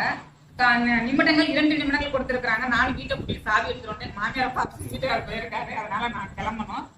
ஐயாவை வந்து நான் வந்து தமிழ் பல்கலைக்கழகத்துல சுவடி படிச்சுட்டு இருக்கேன். என்னுடைய துறை தலைவர் திருமதி கலாஸ்ரீதர் அவங்க தான் ஐயாவை எனக்கு அறிமுகப்படுத்தி வச்சாங்க. ஐயாவை பார்க்கும்போது மிகவும் எளிமையா இருந்தாங்க. நான் நினைச்சுக்கிட்டேன் எளிமையா சில பேர் இருப்பாங்க, விஷயம் தெரியாத மாதிரி இருப்பாங்க. அதன் பிறகு ஐயா ஒவ்வொன்றா நான் தெரிஞ்சுக்கிட்டது. அம்மா சொன்னாங்க, என்னைய வந்து ஏடகத்துக்கு நன்றி உரை உன்னை சொல்லியிருக்கேன் சார் கேட்டாங்கம்மா, நீ போயிட்டு வா டானியா அப்படின்னாங்க. நான் சொன்னேன் எனக்கா அப்படின்னு. அதெல்லாம் நீ பேசுவ, போயிட்டு வா, நல்லா பேசு. சார் வந்து ரொம்ப எளிமையானவர், நல்லவர், சொன்ன வார்த்தை பாதுகாப்பானவர், மரியாதைக்குரியவர்னு சொன்னாங்க. நான் வீட்டுல வந்து அப்படியே சொன்னேன், போயிட்டு வாங்க அப்படின்னாங்க. ஐயா உங்களை பத்தி ஒரு சில வார்த்தைகள் சொல்லிக்கிறேன். ஐயா உங்களுடைய அயராத உழைப்பிற்கும் அளவிலா அர்ப்பணிப்பிற்கும் ஆழ்ந்த தமிழ் பற்றுக்கும் இன்முகத்துடன் எதிர்பார்ப்பு ஏதுமின்றி சமூக அக்கறையோடு சுவடி கற்றுக் கொடுப்பதற்கும் அந்த சரஸ்வதி தேவியை சூட்டிய மகுடம்தான் நமது பாரத பிரதமர் பாராட்டு நிகழ்வு. இந்த உங்களுடைய உழைப்பு நாளைய வரலாற்று செய்திகள். ஐயா நீங்கள் மென்மேலும் பல சாதனைகள் படைத்திட உங்கள் வழி நாங்கள் செல்வோம் என்று வாழ்த்தி வணங்குகிறேன். நன்றி ஐயா. காலதாமதமாக வரும்போதே சாலையில வரும்போது 6:30க்கு நாங்க 6:15க்கு வந்து பழக்கம். இன்னைக்கு நான் லேட்டா வந்ததுக்கே முதல்ல மதிப்பு கேட்கிற அளவுக்கு தான் வந்தேன். எந்த ப்ரிப்பரேஷனும் இல்லை. திடீர்னு ஒரு வாட்ஸ்அப் மெசேஜ் வந்ததை பார்த்துட்டு வந்தேன். பட் வந்து இவங்களை வந்து நான் உண்டு, என் கணிப்பறி உண்டுன்னு என்ற வாழ்க்கை பயணத்துல இந்த சுவடியேங்கிற ஒரு படிப்பை படிக்கிறதுக்கு வாய்ப்பளித்த நாசான் அவர்களுக்கு நன்றியை தெரிவித்துக்கிறேன். என்ன அப்படின்னா எனக்கு தமிழ்ல ரொம்பவே ஆர்வம் இருந்தது. ஆனா எனக்கு வந்து சில விஷயங்கள்ல வந்து வாசித்தல் வரங்கிற அளவுக்கு புத்தக பிரியை தான். ஆசிரியர் வந்து நூலக ஆசிரியர் அப்படிங்கிற ஒரு இதுல லாக்டவுன் டைத்துல நிறைய பேசியிருந்தோம். நிறைய பேசிட்டே இருக்கும் போது அதுல வந்து ரொம்ப ஆர்வம் வந்தது. சும்மா அப்படி வரும்போது புதன்கிழமை மாலை நேரத்துல ஒரு வகுப்புக்கு அட்டன் பண்ணிட்டு இருந்தேன். அதுக்கப்புறம் வந்து இது ஒரு படிப்பாகவே இருக்கு அப்படிங்கறத காலகாலமா தெரிஞ்சுக்கிட்டாலும் அது ஆர்வமா தான் படித்தோம்.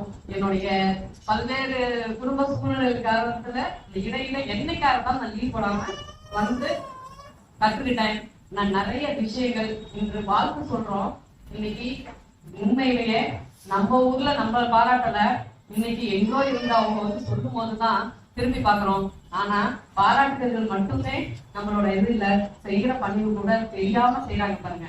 அது நிச்சயம் யாரோ ஒருத்தரால போற்றப்படும் அப்படிங்கிறதுக்கு உதாரணம் எங்க ஐயா தான். உண்மையிலேயே ரொம்ப மகிழ்ச்சியா இருக்கு. இந்த மகிழ்ச்சியை வந்து தெரியப்படுத்துறதுல சில விஷயங்கள் ஐயா மாதிரியா நானும் சிலத செய்யணும், செய்யறது வெளியில தெரியாம செய்யணுங்கிற கேரக்டர் எங்களுக்குள்ள. அதனால அது மிக சிறப்பா இந்த ஏலம் வந்து இன்னும் எவ்வளவு இந்த ஏலகத்தை பத்தி ஆராய்ச்சி செய்யற அளவுக்கு ஒரு மாணவர்களை உருவாக்குவாங்க அப்படிங்கிறது என்னோட நம்பிக்கை. கண்டிப்பா எங்க ஆசான் வந்து சாதிப்பார். தந்தை மைந்தனுக்கு பாராட்டுகள். நன்றி, வணக்கம். ஐயா வந்து பத்திரிகை துறையில சேர்ந்த ஒரு சில மாதங்கள்ல இருந்து தொடர்புல இருக்கிறோம். நீங்க எல்லாருமே சொன்னீங்க பிரதிபலன் பாராத உழைப்பு அப்படின்னு. அது எந்த அளவுக்குங்கிறத நிறைய பார்த்துருக்கேன். ஏன்னா இன்னைக்கு முதல்கொண்டு தினமும் ஐயா வந்து மத்திய அரசுல இருக்கிற பணியில இருக்கிறவங்களும் சரி, மாநில அரசுல இருக்கிறவங்களும் சரி, மிக உச்சபட்ச பதவியில் இருக்கிறவங்க வந்து ஐயா வந்து உட்கார்ந்துருப்பாங்க. எதையுமே தனக்காக பயன்படுத்திக்காத ஒரு தனக்கு வேணும்னு எதையுமே இந்த வரைக்கும் அவங்க பயன்படுத்திக்கிட்டதே கிடையாது. அதே மாதிரி இப்ப நம்ம ஏழகமத்துல 86 வாரங்களா நடக்குது, மாதங்களா நடக்குது. அது சில சமயங்கள்ல எவ்வளவோ பொருளாதார நெருக்கடிகள் ஏற்பட்ட போது கூட ஐயா நாங்க எல்லாருமே சொல்லியிருக்கோம், ஏதாவது வேற மாதிரி பண்ணுவோம், ஏதாவது கேட்போம், எதுக்கு எல்லாத்தையும் சட்டணம் கொடுத்துருவாங்க, எதுவுமே வேணாம். அது அந்த எப்படி அந்த அசாத்திய அந்த தன்னம்பிக்கையிலிருந்து இன்ன வரைக்குமே புரியல. அது நம்ம அவங்க கத்துக்க வேண்டியது. இன்னொன்று நான் ஐயாட்ட வந்தப்ப சொன்னது எனக்கு இன்னும் அதை வந்து தெரிஞ்சுக்கிறது என்னன்னா, ஐயா ஒரே ஒரு விஷயம் சொன்னாங்க, தமிழ்நாட்டில் வந்து சேர சோழ பாண்டியர்கள் 3 மன்னர்களும் எல்லாரும் இருந்தாலும் ஏன் ராஜராஜ சோழனை மட்டும் அதிகமா நம்ம பேசுறோம் கவனிக்கிறோம்னா அவர் வந்து எல்லாத்தையும் ஆவணப்படுத்துறார்.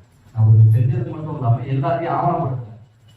அந்த வழியில நம்மளுக்கு தமிழர்கள்ட்ட வந்து நம்மள்ட்ட இருக்கிற மிக அந்த இல்லாத குணாதிசயம் தான் அந்த ஆவணப்படுத்துறது நம்மள்ட்ட இல்லை. அதை நம்ம வந்து நிச்சயமா பண்ணணும் அப்படின்னு சொல்லி அவங்க ஐயா படுத்திருக்க ஆவணப்படுத்துறது வந்து அது பிற்காலத்துல நிச்சயமா பெரிய அளவுல பேசப்படும். நாங்க இருக்கிற கச்சமங்கலம் ஐயா ஆகட்டும், ஆற்காடு கூட்டமாகட்டும், அவங்க நீர் மேலாண்மை, தமிழர்களின் நீர் மேலாண்மை குறித்து அவங்க செஞ்ச ஆய்வுலாம் வந்து இன்னைக்கு இல்லைனாலும் தமிழர்களின் வரலாற்றுல அது காலங்காலமாக பேசப்படும். ஐயாவுடைய எண்ணம் எழுத்துங்கிற புத்தகமும் அந்த நீர் மேலாண்மை தொடர்பாக அவங்க ஐயாவோட முனைவுப்பட்ட ஆய்வு கொடுத்த புத்தகமும் அது மிகப்பெரிய ஒரு தமிழர்களின் வரலாற்றுல இன்னும் எத்தனை நூற்றாண்டு கடந்தும் பேசப்படக்கூடிய ஒரு புத்தகமா அந்த 2 புத்தகமும் இருக்கும். ஐயா பிரதமர் வந்து வாழ்த்திருக்காரு, அவருக்கு நன்றி. ஆனா எனக்கு அது பெரிய ஆச்சரியம் நினைக்கிறேன். ஏன்னா ஐயா அடைய போகக்கூடிய உயரங்கள் வந்து அதிகம். ஏன்னா அவங்க அவ்வளவு உழைப்பு செலுத்தியிருக்காங்க. அதை நான் பார்த்துருக்குறேன். ஓரளவு ஐயாவோட ஆரம்ப கட்டத்துல பயணிச்சிருக்கிறேன். இப்பெல்லாம் கூட ஓரளவு காரணமா போறாங்க. அப்ப வெறும் இருசக்கர வாகனத்துல பல 100 கிலோமீட்டர் எங்கெங்கயோ போவாங்க. புதுக்கோட்டை ஆகட்டும், கடைசியில இருக்கிற நாகப்பட்டினம் மாவட்டம், அரியலூர், பெரம்பலூர் ஆகட்டும், வெறும் இருசக்கர வாகனத்துல போவாங்க. அவ்வளவு உழைப்பு போட்டிருக்காங்க. அதுக்கான அறுவடை வந்து கிடைக்கும். வாட்ஸ்அப்ல அந்த செய்தியை பார்த்ததுலேருந்து முதல்ல வந்து இந்த இடம் இருக்கிறதுங்கிறது எங்களுக்கு தெரியாது. 2017 அப்போ யோகா வகுப்பு நடத்துறதுக்கோசரம் அம்மாவும் நானும் இங்க வந்தோம் முதல்ல. அப்போ செந்தில்குமார் ஐயாவோட பொண்ணு அபி இருக்காங்களே, அவங்கதான் வந்து இங்க சூழியல் வகுப்பும் நடக்குது, நீங்க வந்து அதுவும் கத்துக்கலாம் ஐயா கிட்ட, நீங்க அதை சொல்லி கொடுத்துட்டு நீங்களும் கத்துக்கலாம் அப்படின்னு ஒரு இதையை போட்டதே அவங்கதான். அதனால வந்து ஐயாவோட இந்த பயணம் வந்து எங்களுக்கு ரொம்ப ஒரு மகிழ்ச்சி. இந்த பயணத்துக்கு வரும்போது கொஞ்சம் வர முடியாத சூழ்நிலையா இருந்தது அம்மாவுக்கு. அதனால அம்மா ரெகுலரா வரணுங்கிறதுக்காக கிழமையவே ஐயா வந்து செவ்வாய்க்கிழமை முதல்ல நடந்துட்டு இருந்தது, அப்புறம் புதன்கிழமைன்னு சொல்லி ஏதோ மாத்தினாங்க. அப்படி இருந்தும் சில நேரத்துல வர முடியல. ஐயாவோட அந்த பயணிக்கிறதுல இன்னும் எங்களுக்கு ரொம்ப மகிழ்ச்சி, ரொம்ப சந்தோஷம்.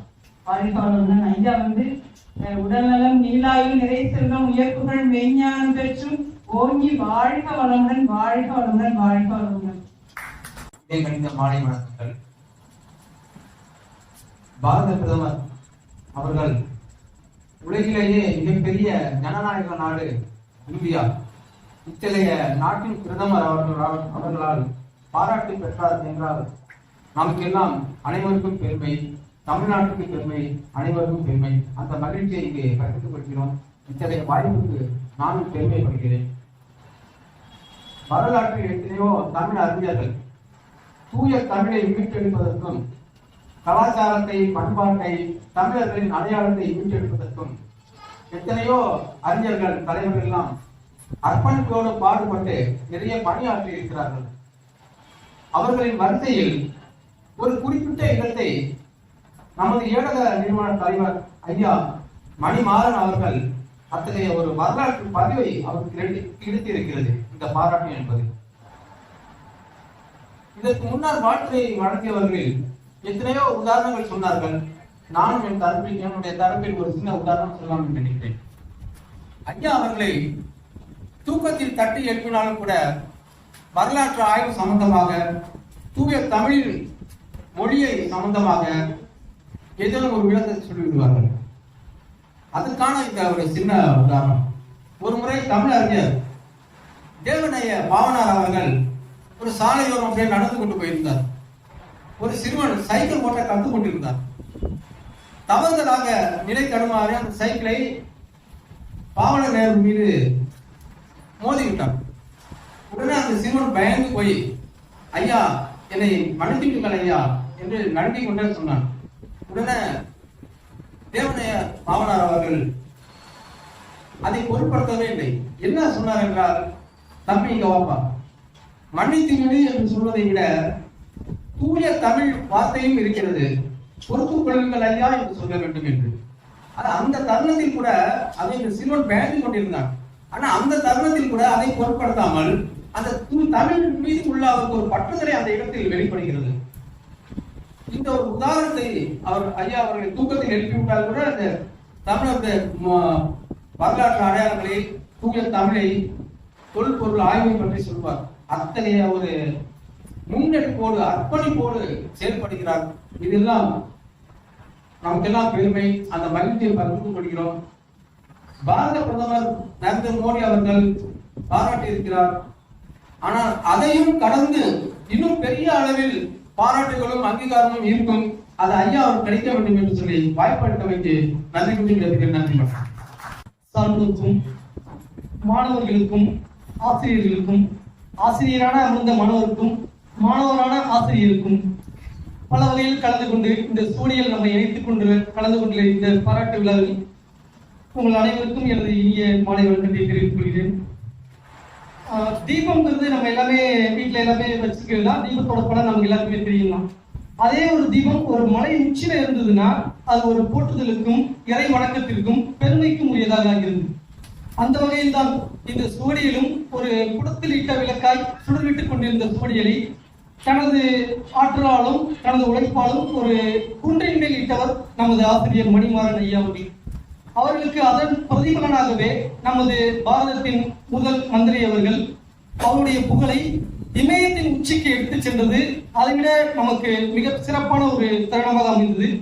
இந்த ஒரு வரலாற்று தருணத்தை சுவடியல் மாணவர்களாகவும் தமிழ் கூறும் தஞ்சை மக்களாகிய நாம் அனைவரும் இந்த வரலாற்று நிகழ்வில் இணைத்துக் கொண்டதற்கு, இந்த தருணத்தில் என்னையும் ஒரு உறுப்பினராக ஏற்றுக்கொண்டதற்கு அவையோர் அனைவருக்கும் எனது சிரம் சார்ந்த நன்றியை தெரிவித்துக் கொள்கிறேன்.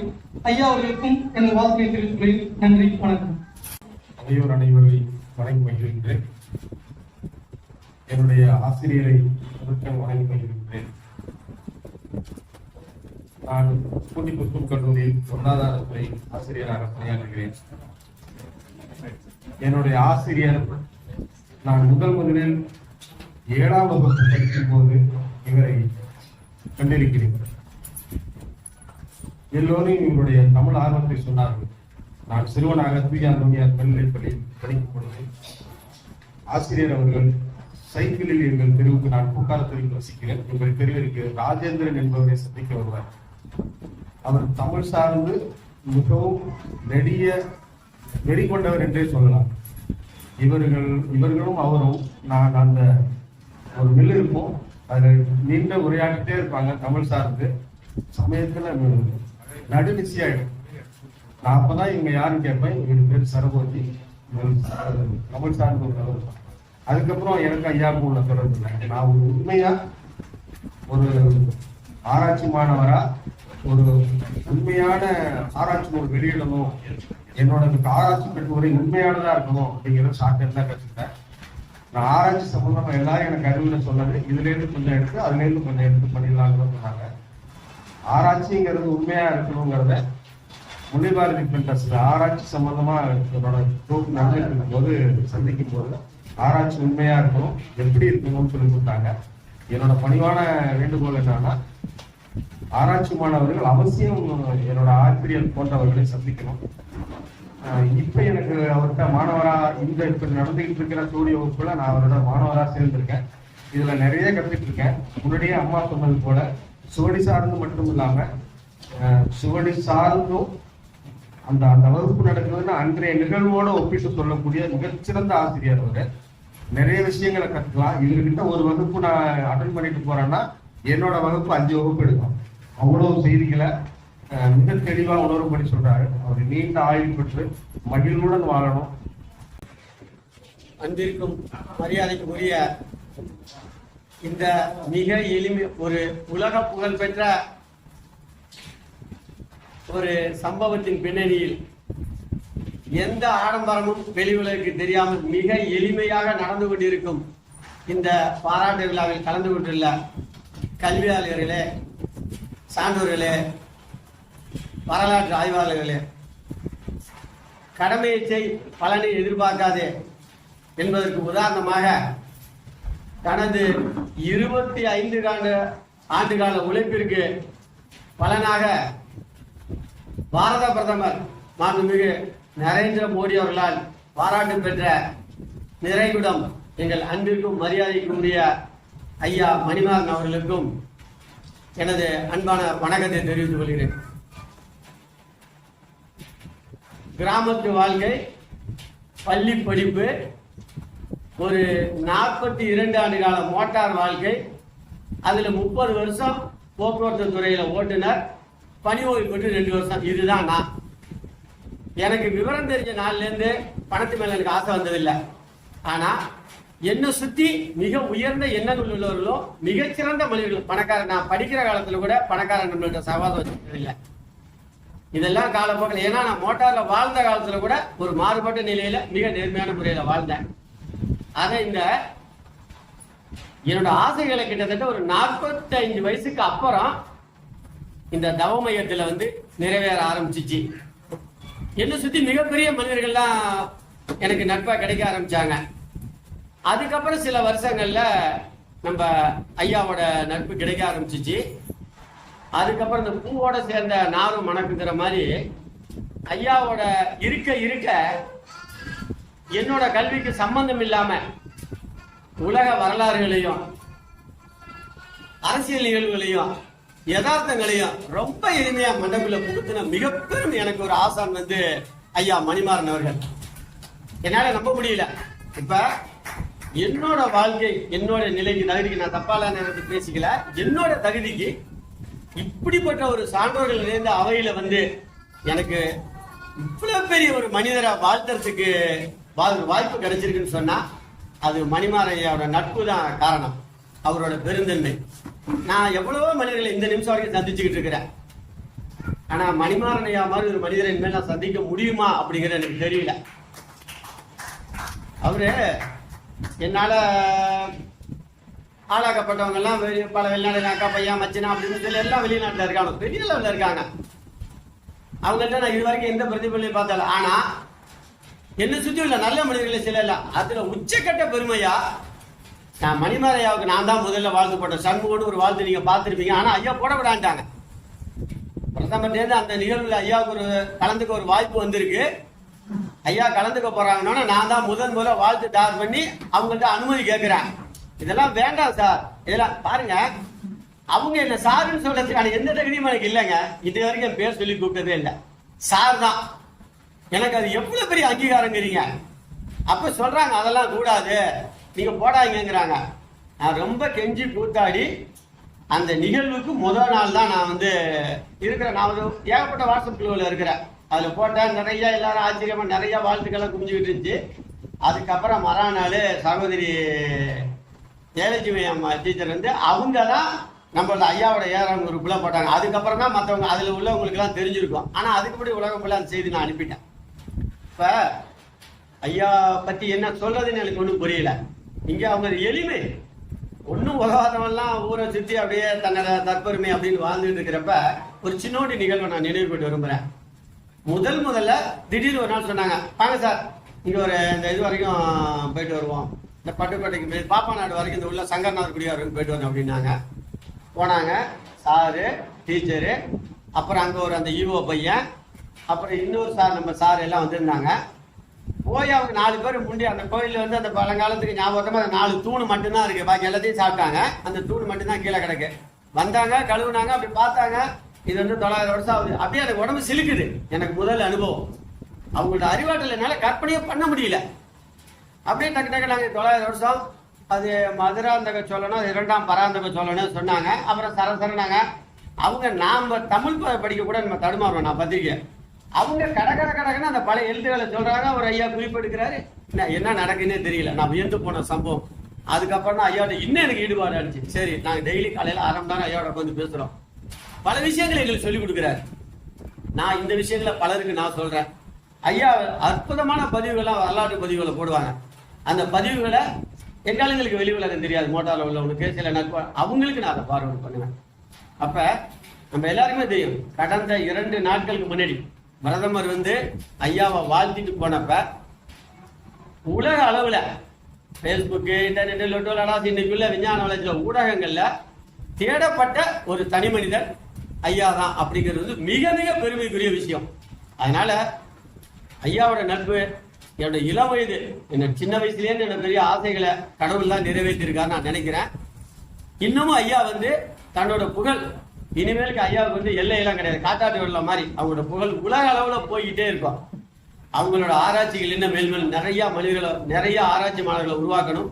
நம்ம தமிழோட மரபுகளை இன்னும் ஐயா உலக லெவலில் கொண்டுட்டு போகணும்னு சொல்லி எனக்கு இந்த அவையில சான்றோர் இருந்து இவ்வளவு மாபெரும் அவையில எனக்கு வாய்ப்பு கொடுத்த ஐயா மணிமாறன் அவர்களுக்கு நன்றி கூறி விடைபெறுகிறேன். நன்றி, வணக்கம்.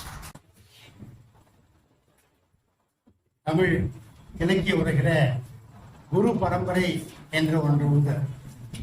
மகாவித்வான் மீனாட்சி சுந்தரம் பிள்ளையை தொடங்கி தமிழ் தாத்தா சாமிநாத ஐயர், வையாபுரி பிள்ளை, ராபி சேதுப்பிள்ளை, டாக்டர் மூவா, தேப்போமி, வெள்ளைவாரனார், தஞ்சை எடுத்தவர்னா தஞ்சை கரந்தை கவியரசு வெங்கடாஜலம் பிள்ளை, பள்ளியகரம் மீ கன்சான் பிள்ளை, உமாமகேஸ்வரனார் என்ற ஒரு பெரிய நீண்ட ஒரு குரு பரம்பரை உண்டு. அந்த பரம்பரையிலே ஒரு சிறிய தேக்க நிலை ஏற்பட்டு விட்டது என்று ஏங்கிய தமிழ் உள்ளங்களுக்கெல்லாம் ஒரு பெரிய ஆறுதலாக கிடைத்தவர் தான் நம்முடைய ஐயா மணிமாறன் என்று சொன்னால் அது மிகையாக. ஏனென்றால் நான் ஏற்கனவே சொன்ன இந்த பரம்பரையிலே வந்த மகா வித்வான்களை போலவே அவரும் எந்தவித பிரதிபலனையும் எதிர்பார்க்காமல் இலக்கியங்களை கற்பிப்பதற்கு எவ்வளவோ ஆசிரியர்கள் இருக்கிறார்கள். ஆனால் யாருமே தொடாத அரிய சுவடியியல் துறையை அவர் தேர்ந்தெடுத்து அதிலே பாண்டியத்தியம் பெற்று மகாகவி பாரதி சொன்னது போல தெளிவுறவே அழிந்திடுதல், தெளிவு தர முறிஞ்சிடுதல் அவருடைய பணியே தான் முக்கியமானதான். இந்த சுவடியியல் துறையை பற்றி தெளிவுறவே அறிந்திருக்கிறார். அதை எண்ணற்ற மாணவர்களுக்கு தெளிவு தர முழிந்து வருகிறார். அதற்காக எந்த பிரதிபலனையும் எதிர்பார்க்காத அந்த மாபெரும் தமிழ் அறிஞருக்கு என்னுடைய பாராட்டுகளையும் நன்றி தெரிந்து அவருக்கு நீண்ட ஆய்விலை தருமாறு இறைவனை வேண்டி விடைபெறுகிறேன். நன்றி.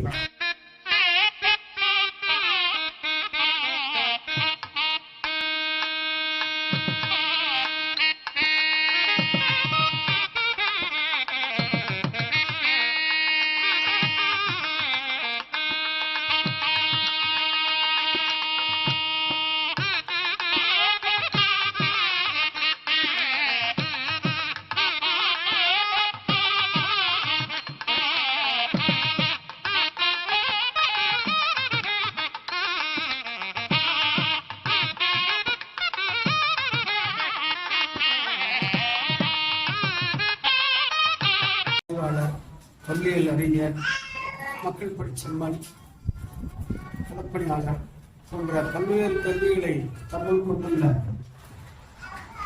ஐயா மணிமாறன் அவர்கள் தஞ்சைக்கு மட்டுமல்ல தமிழகத்துக்கே கிடைத்த மிகப்பெரிய சொத்து. இந்த விழா நேற்று காலையில் ஒரு 10 மணிக்கு தான் அவருடைய ஒப்புதலை ரொம்ப வற்புறுத்தி பெற்று ஐயா தமிழ் படிக்கிற அப்பா சரியாகவும் கருமையாளர் ஏற்பாடுகளும் ஈடுபட்டிருந்தாங்க. புராணத்தில் தான் அனுப்பிச்சாங்க. அது யாருக்கும் ஃபோன் போட்டு கூட சொல்லலை. அரங்கே நிறைஞ்சிருக்கு. ஆனால் இதை முறையா ஒரு அழைப்புதல் எடுத்து நேராக போய் கொடுத்து ஃபோன்லையும் சொல்லிட்டோம்னா மகாராஜ மகள் பத்தார். அந்த அளவுக்கு இவர் பெருமைக்கு புகழுக்கு சொந்தக்காரர்.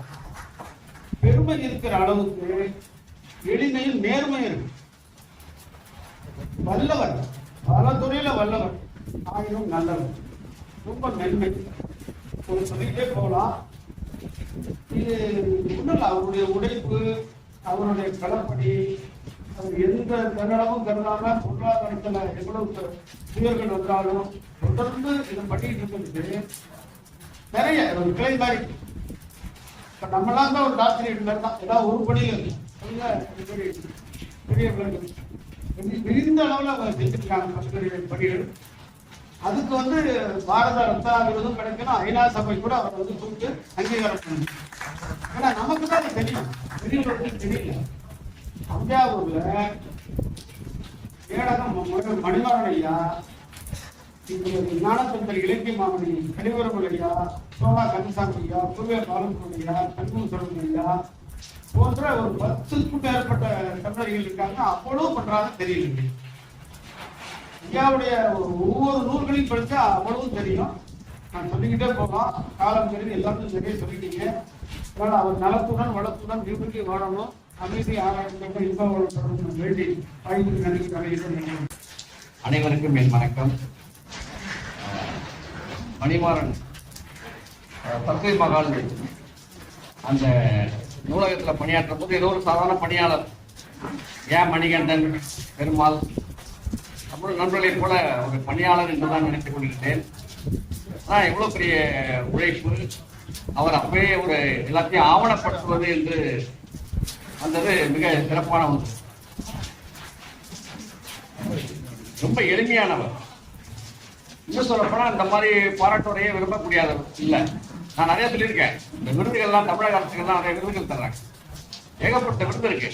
மைய அரசு தருது, மாநில அரசு தருது. ஒன்றுக்கும் விண்ணப்பிக்க மாட்டார். கேட்டாதான் விருதுன்னு சொன்னாலும் கேட்டாதான் கொடுப்பாங்க, ஆனா அதை கூட கேட்க மாட்டார். இந்த இதுல என்ன சிறப்புன்னு கேட்டீங்கன்னா, பிரதமருக்கு தானா தெரிஞ்சு பாராட்டுறாரு பிரதமர். இவர் ஒன்றும் கேட்கல. அந்த ஊடகத்தின் மூலியமாக போன செய்திகள், இவருடைய உழைப்பு கொஞ்சம் கொஞ்சமாக தெரிந்து பிரதமர் பாராட்டுவது என்பது மிக சிறப்பான ஒன்று. ஏன்னா தானா தேடி வர்ற புகழ், மீண்டும் பெறுவதில்லை. அப்படிப்பட்ட புகழை பெற்றவர் மணிமாறன். ஐயா தலைவர் சொன்னாங்க, பயன் தொக்கா செய்த உதவின்னு சொல்லி எந்த பலனையும் எதிர்பார்க்காது. எனக்கு வந்து பிடிச்சது என்னன்னா, அவர் ஈர்ப்பது என்று சொன்னா அந்த ஏடகம் தான். ஏன்னா தன்னுடைய சொந்த காசை போட்டு ஒரு சமுதாய பணி செய்கிறார். ஒவ்வொரு மாதமும் ஒரு சொற்பொழிவு. இப்ப தலைவர் பாண்டியன் சார் கூட சொன்னாங்க, உண்மையிலே ஏன்னா இந்த பணி ஒவ்வொரு மாதமும் ஒரு அருமையான சொற்பொழிவு, மிகப்பெரிய ஒரு அறிவுதானத்தை கொடுக்கிறாரு. அப்போ வந்து அந்த அரங்கு நிறைந்து வழிந்தது, ஏன் இப்போ ஒரு வரவில்லை என்று கேட்டார். உண்மையிலே வருத்தம் தான். கேள்விப்பட்டு என்ன அவ்வளவு செய்திகளை வந்து இதழ்கள் நிறைய பாராட்டியிருக்காங்க, பற்றி நிறைய இதழ்களை பாராட்டு நிறைய கட்டுறாரு. எல்லாம் ஓசை விடாமல் செய்யக்கூடியவர் தான் மணிமாறன். ரொம்ப பிடிச்சதுல அந்த எளிமை, அந்த புதுசிரிப்பு, அவ்வளவுதான். தன்னை பெருசா காமிக்காம மாட்டார். அப்படிப்பட்டவருக்கு இந்த விருது வந்து உண்மையிலே பிரதமர் பாராட்டுவது என்பது அவன் தானா தேடி பாராட்டுறார் அப்படிங்கிறது மிக சிறப்பு. அப்ப எல்லாருக்கும் அந்த வாய்ப்பு கிடைக்காது. நம்ம போய் முயற்சி பண்ணி விண்ணப்பித்து இன்னும் சில பணிகள்லாம் செய்தால்தான் நமக்கு பாராட்டவே கிடைக்கும். அப்படிப்பட்ட சூழலில் இந்த பையன் வந்து பயன் தூக்கா செய்யற உதவி 9 தூக்கி நன்மை கடலின் பெருது. ஏன்னு சொல்றாங்க, கடலோட பெருசா எதுவும் பெருசா இருக்க முடியும். ஆனா வள்ளுவரத்தை தவிர கடலோட பெருசுங்கிறாரு பயன் கருதா உதவிங்கிறது. கடலை பார்த்தீங்கன்னா பாரதியார் சொல்லுவாரு, கிழக்கும் கடல் கண்டாய் பாப்பா கிழக்கிலும் மேற்கிலுங்கிறார். அப்படிப்பட்ட பெருங்கடலை விட எப்படி பெருசா இருக்க முடியும் கேட்டீங்கன்னா, அந்த கடல் கூட பயனை கருதுகிறது இருக்கிறார். இந்த கடல் வந்து ஆவியாகி மழையா போகுது, திரும்ப அந்த மழை திரும்ப மழை கடலுக்கே போயிடுது. அப்ப கொடுத்ததை கடல் பெற்று கொடுக்கிறது, எதை கொடுக்குறோமோ திரும்ப வாங்கிக்குது. அந்த எதையை வாங்கிக்காம இந்த பாராட்டை கூட வாங்காத ஒரு மனிதன் தான் மணிமாறன் என்று சொல்லி என் மனதின் பொருளாக அதை தெரிவித்து விடைபெறுகிறேன். நன்றி. அனைவருக்கும் என் மாலை வணக்கத்தை. நான் எல்லாருக்கும் ரொம்ப சின்ன பொண்ணுதான், அதனால எல்லாரும் தப்பா நினைச்சிட்டு வேண்டாம். பிரதமர் ஐயாவால போற்றப்பட்ட மணிமாறன் ஐயாவுக்கு வாழ்த்து தெரிவிக்கிறேன். எனக்கு இந்த ஏடகம்னா எங்க இருக்குன்னே தெரியாது. நாங்க வந்து திருக்காட்டுப்பள்ளியில இருந்து வந்திருக்கோம். உங்களுக்கு தெரியுமா என்னன்னு தெரியல, ஆனா நாங்க ரொம்ப தூரத்துல தான் வந்திருக்கோம். ஐயா வந்து பாடம் வந்து எவ்வளவு மெல்லிப்பாங்க, மேடம் சொன்னாங்க மெல்லிமையா சொல்லி தருவாங்கன்னு. அதுக்கு மேலேயே எங்களுக்கு எங்க வந்து நாங்க ரொம்ப சின்ன பிள்ளைன்னு சொல்லிட்டு எங்களுக்கு பொறுமையா சொல்லி தருவாங்க. ஒன்னொன்னு எங்களுக்கு தெரியணும் அப்படின்னு சொல்லி பொறுமையா சொல்லி கொடுப்பாங்க. அதனால எங்களுக்கு கொஞ்சம் யோசிச்சு தெரியும். எங்களுக்கு ஐயா வந்து சூப்பராகவே எங்களுக்கு பாடம். எனக்கு ஓலை துணினா என்னன்னே தெரியாது, இப்பதான் கொஞ்சம் கொஞ்சமா நாங்க கத்துக்கிட்டு வரோமே. அதனால ரொம்ப நிறைய தெரிஞ்சுக்கணும்னு ஐயாவால தெரிஞ்சுக்கணும்னு நான் வேண்டி சொல்லுவோம். நன்றி ஐயா.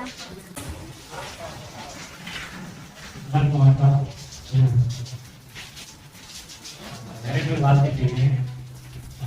நான் வாழ்த்து முடியாது என்ன எனக்கு அண்ணன் கூடுதலா இப்ப எனக்கு ஆசிரியராகவும் ஆகிட்டார், நான் மாணவனாகவும் ஆகிட்டேன். என்ன விஷயம்னா, இந்தியாவோட பிரதமரே பாராட்டிட்டாரு. அதோட கூடுதலா இங்க வந்திருக்கிற புலவர்கள் எல்லாருமே பாராட்டிட்டீங்க. அப்படிப்பட்ட பாராட்டுகளுக்கு உரிய இந்த அண்ணன் மற்றும் என்னோட ஆசிரியர் அவர்கிட்ட பாடம் படிக்கிறது பெருமையா நினைக்கிறோம். இன்னொரு விஷயம் என்னன்னா, அந்த பாராட்டுன்னு சொல்லிக்க முடியாது, அதை என்னோட பெருமையாகவும் சொல்லிக்கிறேன். நன்றி. எண்ணும் எழுத்தும் கண்டன தகம் என்பார்கள். தமிழ் எண்களின் தமிழ் எங்களுடைய தமிழ் எழுத்து எங்க எங்க ஆசிரியர் எனக்கு சொல்லி கொடுத்தாங்க. இங்க வந்ததுக்கு அப்புறம் தான் தமிழ்ல இவ்வளவு வந்துச்சு அப்படிங்கிறதே எங்களுக்கு தெரிஞ்சது. எனக்கு வாழ்த்துறதுக்கு எனக்கு வார்த்தைகள் தெரியல.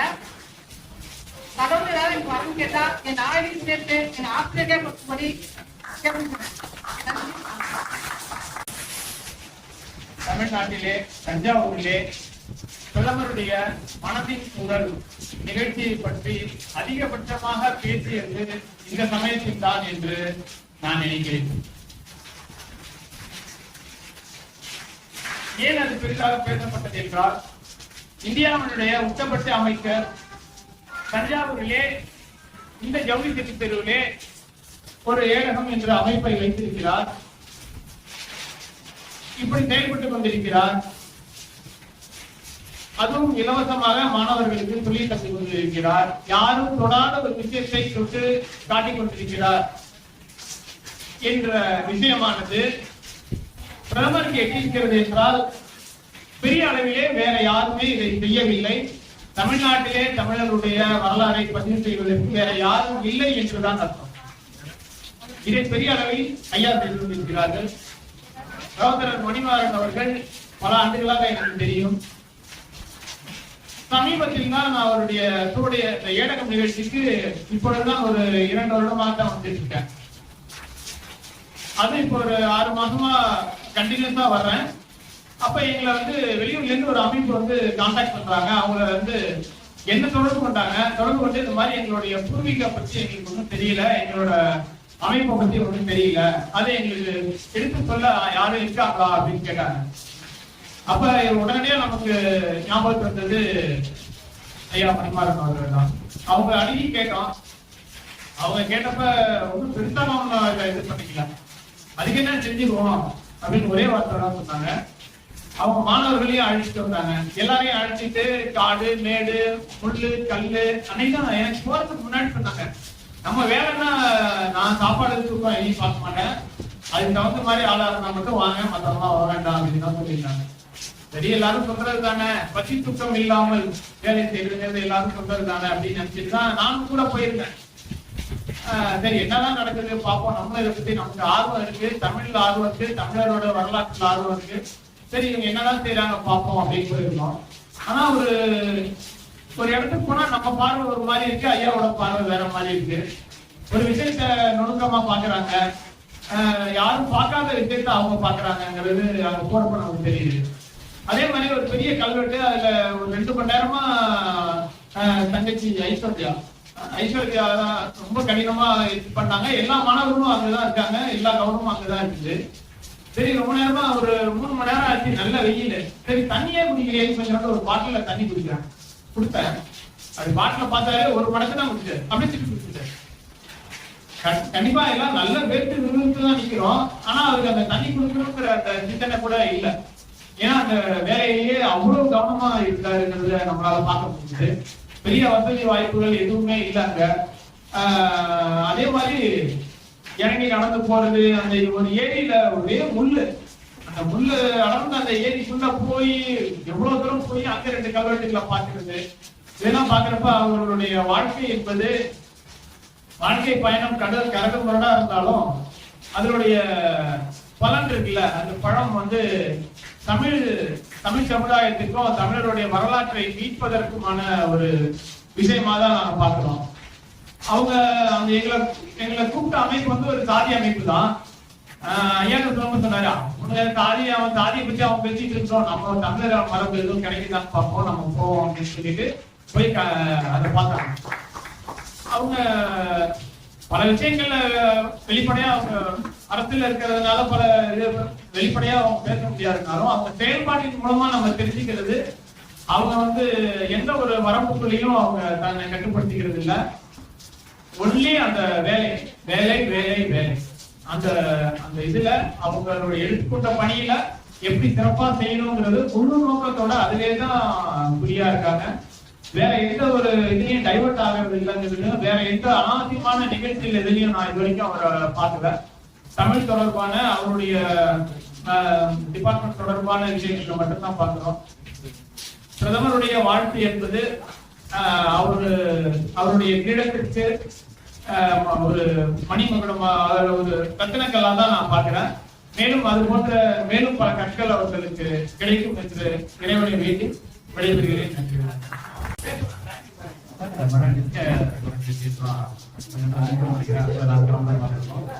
ஐயாவுக்கு இது போல இன்னும் நிறைய பாராட்டு விழாக்களை நாம் எடுக்க வேண்டிய காலம் செஞ்சு கொண்டிருக்கிறது. அடுத்தடுத்த பாராட்டு விழாக்களில் நான் ஐயாவுக்கு விரிவான வாழ்த்துறையை வழங்கியிருக்கிறேன். இன்றைக்கு தொடர்ந்து வாழ்த்துறை ஐயாவுக்கு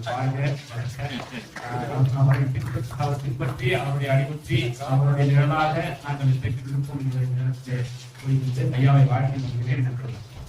ஐயாக்கு வந்து 2வது தடவை வந்து போட்டிருக்கேன். அது ஏன்னா கத்துக்கல முதல் வருஷம்.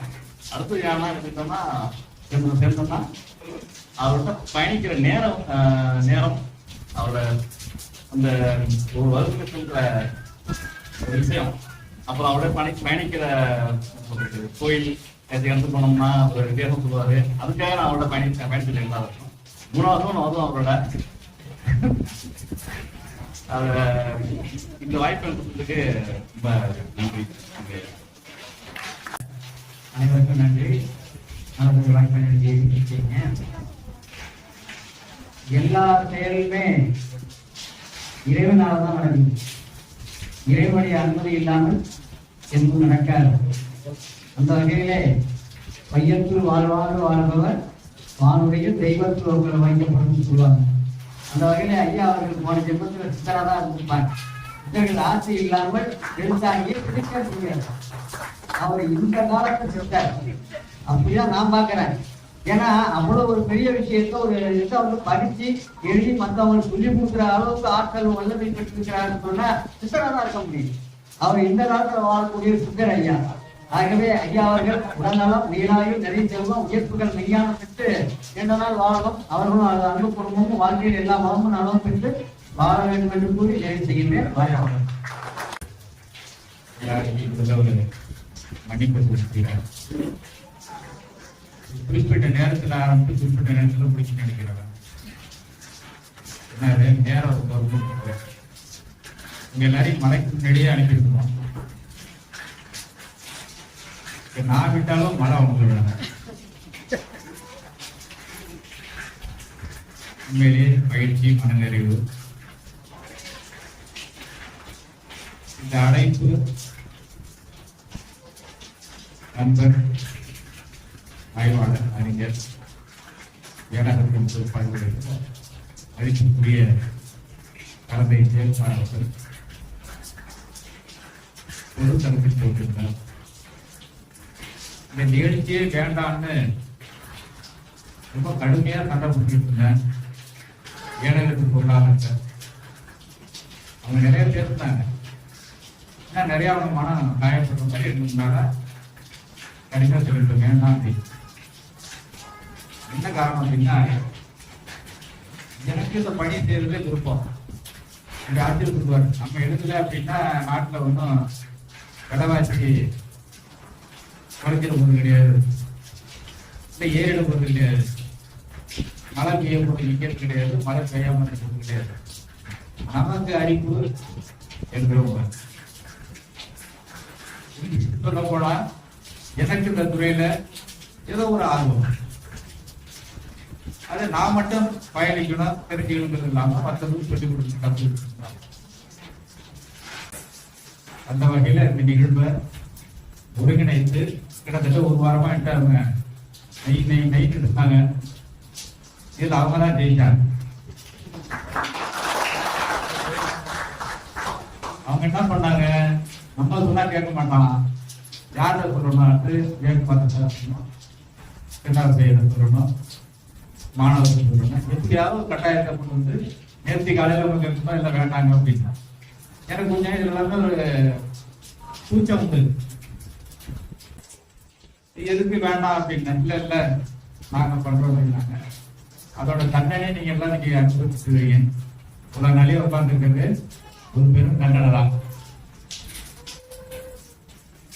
இந்த நிகழ்வுக்கு ஏற்பாடு செய்து ஒரு வாரமாக இதே சிந்தனையாக இருந்த கழகத்தின் பொருளாளர் இந்த இடைநிலைக்கு தலைமையேற்ற மதிப்பிற்கு போதற்குரிய அருமை சகோதரர் வாழ்த்துறை வழங்கி அது உடனே ஒரு ஸ்கிரிப்ட் ரெடி பண்ணி போட்டார். நான் எப்பவுமே வேற நிகழ்ச்சி ஏழை நிகழ்ச்சினா ஏழை ஊழல் போடுவேன். என்ன பாராட்டுற நிகழ்ச்சி ஏழைக்கு போடக்கூடாதுன்னு போடலாம். அவருக்கு மன்னிக்கணும் முதல்ல. அவர்தான் போட்டாரு. அவர் எங்க நிறைய போட்டாரு. நம்மளே ஒரு பாராட்டுல வந்து நம்மளே ஊழல் போடுறதுங்கிறது அது சரியா இல்லை. அவர் சொன்ன மாதிரி சொன்ன மாதிரி இது ஏடாக அழைத்து வாங்கி போடணும் அப்படின்னா அரங்கம் கூட்டம் நிறையா தான் வரும். வாழ்த்திய என்னுடைய ஆசிரியர் அவர்கள் வீரமணி ஐயா சிவகுமார் எல்லாருடைய பேருக்கு ஆனந்தி ஆசிரியர் கமலா அமுலா சிவராமன் நண்பர்கள் நீண்ட நாளே நண்பர் அவர் பண்மையில வந்து கொங்கு நாட்டுக்கு ஒரு 16 பேர் கிட்ட வேணும் நினைக்கிறேன். ரொம்ப டிராவல் 2 நாள் பயணம். 2 நாள் அவங்க எல்லாம் பார்த்து கண்பறிச்சு பண்ணிட்டாங்க. எனக்கு அது ஒரு சாதாரண ஒரு நிகழ்வு தான். அவங்களுக்கு எல்லாருமே ஒரு பெரிய அனுபவமா இருந்திருக்கும். ஒரு வீரப்பன் சொன்னபோது அவங்க எப்பொழுது பார்க்கிறாரு இந்த காலமா பார்க்கிறாரு.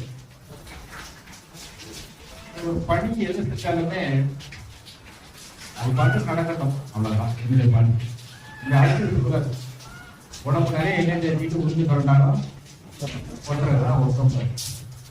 யதார்த்த வாழ்க்கைகள் ஒன்று இருக்கு. இந்த யதார்த்த வாழ்க்கையில் பயணிச்சுன்னு என்னுடைய பாதுகாப்பு வர இன்னைக்கு கண்ணூர் வரப்போ ஆல் இண்டியா ரேடியோவில் கண்ணூர் சூழப்பொருத்தை பற்றியும் சோழர் வரலாற்றை பற்றி பேசணும்னா ஆல் இண்டியா ரிலக்ஸாக கூப்பிடுறாங்க. எப்பவுமே ஆல் இண்டியா ரேடியோ போகும்போது நான் நேராக போவேன். வீட்டை இருக்கிற நண்பர் தெரியும், தொலைக்காட்சி வருவாங்க, கேட்டிப்பாங்க, எவ்வளோ நாளைக்கு சேர்ந்து 2 நிமிஷம் அந்த 1 நிமிஷம் 1 நிமிஷம் கொடுத்துருப்பாரு. ஒரே டைம் தான். அதனால அவருக்கு பிடிக்கும். இதுக்கு இருக்கா சார் அங்கே போனால் முதல்ல 12:10 ஃப்ளைட்டு வருது, இங்கே இறங்குறாரு, அது பண்ணாரு, 12 மணி நேரத்துக்கு மேலே ஏறாரு, 12:10 1.5 நிமிஷம் சொல்றீங்க, 2 நிமிஷம் சொல்றீங்க, காது 12 நிமிஷம் பேசுறாரு, சொல்லிட்டு கடைசி டயர் சொன்னாரு. பிரதமர் நிகழ்ச்சி தொடர்ந்து லேட் ஆச்சுன்னா அப்படின்னாரு. எங்களுக்கு போட்டாட்டா ஏன்னா நாங்கள் மட்டும் பேசிக்கலாம்ல. அப்படிதான் நடந்தது. அதில் 1 மணி நேரம் 2 பேரும் மாறி மாறி பேசிக்கிட்டோம். எல்லா ஒரு 3 நாளைக்கு முன்னாடி இந்த நிகழ்ச்சிக்கு 3 நாளைக்கு முன்னாடி தொலைக்காட்சியில இருந்து வராங்க, டிடியில இருந்து ஒரு நண்பர் வந்து உங்களை கூடி படிக்கிற மாதிரி ஒரு வீடியோ ஒன்று எடுக்கணும்னா ஒரு சின்ன பேட்டி ஒன்று வேணும். முதல் நாள் தான் எனக்கு திடீர்னு வங்கி படத்தில் வருது. ஆனா அடுத்த நாள் அதை நானே நேரம் பார்க்குற மாதிரி அங்க நிலையத்தில் உட்கார்ந்து லைவ்ல ஓடிட்டு இருக்கு. முதல்ல ஹிந்தியில பேசுறாரு, அடுத்து தமிழ்ல பேசுறாரு. கிட்டத்தட்ட ஒரு 3 நிமிடம் பேசுறாரு. அதுல குறிப்பா சொல்லும்போது ஒரு வார்த்தை தமிழ்ல சொல்றாரு, தமிழ் சுவடி இயல்பு. அங்கதான் நம்ம வெற்றி. சுவடியை பாதுகாக்கிறதுக்காக ஒரு அமைப்பு உருவாக்கினா கூட தமிழ் சுவடியில் அப்படிங்கிறார். இந்த இடத்துல இந்த பேரை பிடிக்கிறார். பிறகு தமிழ்ல மொழி பேசுவாங்க. உண்மையிலேயே எனக்கு ஒரு ஆச்சரியமா தான் இருந்தது. நம்ம தானா அப்படிங்கிற மாதிரி இருக்கு. இந்த வகையில பிரதமர் பாராட்டிட்டு உண்மையிலேயே மிக மகிழ்ச்சி. அன்னைக்கு கிட்டத்தட்ட ஒரு ஏசி முடிச்சுட்டு வந்த வகையிலே ஒரு 3 சேனல் பிடிஐ, இஎம்ஐ எல்லாருக்கும் கிட்டத்தட்ட ஒரு 19க்கு மேற்பட்ட தொலைக்காட்சி ஊடகங்கள். அடுத்த நாள் பத்திரிகையில மாலை நான் செல்ல வந்து சுவிட்ச் ஆன் பண்ணி சார்ஜ் போட்டதுக்கு தினத்தந்தி கேட்டார். மற்ற பத்திரிகைகள் எல்லாமே அவங்களே போட்டாங்க செய்தியை.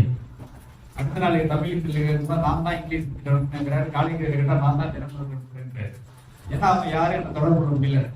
செல்லு வந்து வீட்டுக்கு வந்தோடனே இங்க லோக்கல் சேனல் 6 மணிக்கு மேல அந்த டிவி இந்த டிவி எல்லாமே அதனால இந்த வெற்றிக்கு முழு காரணம் அப்படின்னு பார்த்தோம் அப்படின்னா பிரதமருக்கு இந்த செய்தி சென்றடைவதற்கும் சரி, சிவா சொல்றது போல மத்திய பார்க்கல ஒருத்தர் பேசியிருக்காரு தஞ்சாவூர் முழுக்க தெரியறதுக்கு காரணமா இருக்கிறது ஊடக நண்பர்கள், அறிவியல் வீரமணி போன்ற ஊடக நண்பர்களுக்கு தான் அந்த வெற்றிக்கு நிச்சயமாக அவருடைய பங்களிப்பு. அவர்களுக்கு என்னுடைய மனம் நிறைந்த நன்றி என்றென்றும் உண்டு. சுவடிகள் பேர்ல எனக்கு ஒரு உண்மையிலேயே ஒரு ஆத்மார்த்தமான ஈடுபாடு. என்ன காரணம்னா 35 லட்சம் சுவடிகள் இருக்கு. இன்னைக்கு 30 கூட அது வந்து நம்ம பெருசா தமிழர்னு சொல்லிட்டு இருக்கிறோம். அதுல இருந்து பதிப்பா எங்கன்னு பார்த்தோம்னா வெறும் 10% தான் உண்டு. இதுலதான் 40 இலக்கியம் 10 சுவடிகள் என்ன இருக்குன்னே தெரியாது. கேரளாவில் இருக்கு, ஆந்திராவில் இருக்கு, மலையாள மொழியில இருக்கு, தெலுங்கு மொழியில இருக்கு, ஐரோப்பிய நாடுகள் 35 நாடுகளுக்கு மேல 50 சுவடிகள் கொண்டு வச்சிருக்கான். அங்கே என்ன படிச்ச டெல்லியில படிக்கிறான். அவன் ரோமாபுரிக்கு போயிட்டு அங்க போய் சுவடியை பத்தி ஐயா நம்ம கணக்கிலே விட புதுசா இருக்குறான். கண்ணு கட்டி தூரம் வரைக்கும் தமிழ் சுவடியும் தமிழோட ஆற்றல் அவ்வளவு இருக்கு. அது வெளியில வரல. அது ஒரு ஆள் தான் படிக்க முடியுமா? முடியாது. நரசிம்மால கோர்ஸ் நடத்தணும். 10 ஆண்டுகள் நடத்தினேன். ஆரம்பத்தில் ஒரு 25,000 நிதி, அப்புறம் 50,000 மாஸ்டர் கலெக்டர் வந்தார். அவருக்கு இதெல்லாம் அசைச்சு நம்பிக்கை உண்டு. வேற ஒரு 2 லட்சம் ரூபாய் போட்டு மத்திய சாப்பாடு போட்டு நடக்கணும் சார். நீங்க சோறெல்லாம் போட்டுங்கிற செலவு நிறைய எடுத்துருந்த படிக்கையா ஒன்றும் வரமாட்டேன். நான் சோத்த போட்டாலும் 10 பேர் வருவாங்க. அது மாதிரி 10 பேர் வந்தாங்க. 50 பேர் 10 பேர் சாப்பாட்டுக்காக வந்து ஆட்கள் இருக்கிறாங்க. அது பேராட்சிகள் சொல்றாங்க, எங்க வேணாலும் பாக்குறேன் சோறு ரெண்டுலாம் கோர்ஸ் கொடுத்துறாங்க, 10 ரூபாய் வருமா? அவனும் போய் வேலை பார்க்கறான், சூரியத்துறையில வேலை பார்த்துருக்கான். அப்புறம் கொரோனா வந்து நின்று போயிடுச்சு. இருந்தாலும் அதை நிறுத்தக்கூடாதுங்கிற ஒரு காரணத்துக்கு அரசு மருத்துவ அவங்க எதுவும் பண்றாங்க. அவ்வளவுதான் இதை பண்ண. இங்கே ஆரோக்கியத்தின்படி சித்த மருத்துவ கல்லூரிகள் மருத்துவர்கள் அந்த டாக்டர்லாம் கண்டிப்பா சுவடி படிக்க சொல்லி சித்த மருத்துவ கல்லூரி முழுக்க முதலாம் ஆண்டு மாணவர்கள் சுவடியின் பாடத்தை நான் தான் பேசுறேன். அது பேப்பர் பள்ளி அளவு கொண்டு வந்து முயற்சி பண்ணிட்டு இருக்கிறேன். முடியல. மாநில அரசு சுவடியின் பாதுகாப்பு இயக்கம் ஏற்படுத்திட்டு நம்ம நீதித்துறை தலைமையில நான் இருக்கேன்.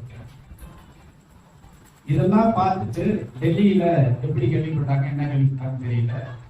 10ஆம் தேதி ஞான பாரதி மிஷன் அந்த தொடங்க சொல்லி அதுக்கு 560 கோடி ரூபாய் பணம் ஒதுக்கியிருக்கிறார்.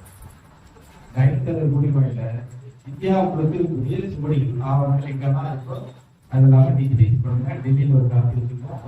சரசிமார் ஒரு மோட்டார் சைக்கிள் யார் வேணாலும் ஆய்வாளர்கள் பார்த்துக்கலாம். காப்பிரைட் வேணும்னா யார் அந்த சுவடி ஓடுறோ அவங்க பர்மிஷன் வாங்கி யார் வேணாலும் எடுத்து போக முடியும். அப்படி ஒரு திட்டத்தை கொண்டு வந்திருக்காங்க. எல்லாருடைய ஒத்துழைப்பு அன்பு யாருமே இல்லாம நான் ஜெயிக்க முடியாது. தனிமரம் பார்க்க முடியாது. என்னுடைய பயணித்த அத்தனை நண்பர்கள், ஆசிரியர்கள், குற்ற தோழர்களாக ஆய்வு பயணித்த சக மாணவர்கள் அத்தனை பேருக்கும் அளவு பிடிச்சு இங்கே வந்திருக்க வாழ்க்கைய உங்கள் அனைவருக்கும் நிகழ்வை ஏற்பாடு செய்த அனைவருக்கும் என் நெஞ்சம் நிறைந்த நன்றியை கூறி விடைபெறுகிறேன். பெருமை என்ற மூன்றிடத்துல நமது கலைவரை ஆட்சியர் தமிழ்பருத்தி கவிஞர் திருநாவுக்கரசு ஐயா அவர்களுக்கு எனது நெஞ்சார்ந்த நன்றிகள். மேலும் சிறப்பானது ஒரு வாழ்த்தல் மற்றும் முன்னிலை வழங்கிய தந்தை ஜெயக்குமார் ஐயா அவர்களுக்கு நன்றி. தேன்மதுர தமிழில் வாழ்த்து மலையில் பொழிந்த தலைமையாசிரியர் பாண்டியன் அவர்கள் வாழ்த்துறை வழங்கிய அனைவருக்கும் என் நெஞ்சார்ந்த நன்றியை தெரிவித்துக் கொள்கிறேன். இந்நிகழ்ச்சியை நிரல்பட தொகுத்து வழங்கிய என் தோழி மகாலட்சுமி அவர்களுக்கு என் நன்றியை தெரிவித்துக் கொள்கிறேன். மேலும் இந்நிகழ்ச்சியை எடுத்துக்கொண்டு பொறுப்பேற்று நடத்திய ஏடகத்தின் மாணவர்கள் கார்த்தி, பொற்பாவை, சரவணமூர்த்தி மற்றும் ஏடகத்தின் அனைத்து மாணவர்களுக்கும் எனது நெஞ்சான நன்றியை தெரிவித்துக் கொள்கிறேன்.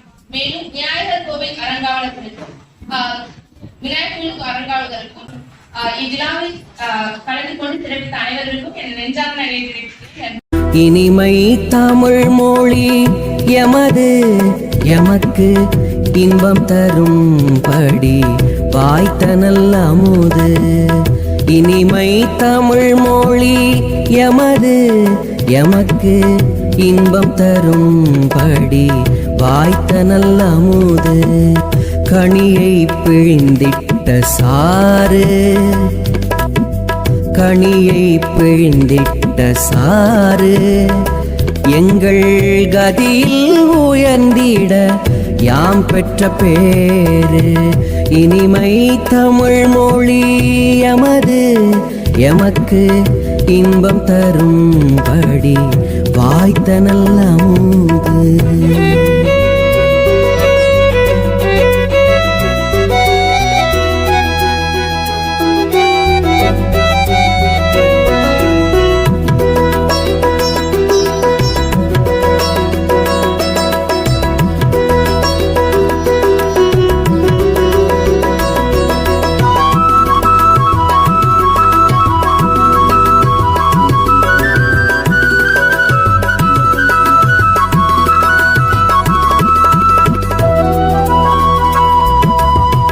தனிமை சுவையுள்ள சொல்லை எங்கள் தமிழினும் வேறெங்கும் யாம் கண்டதில்லை. தனிமை சுவையுள்ள சொல்லை எங்கள் தமிழினும் வேறெங்கும் யாம் கண்டதில்லை. நனியுண்டு நனியுண்டு காதல், நனியுண்டு நனியுண்டு காதல். தமிழ் நாட்டினர் யாவர்க்குமே தமிழ் மீதில் இனிமை தமிழ் மொழி எமது எமக்கு இன்பம் தரும்படி வாய்த்த நல்ல அமுது.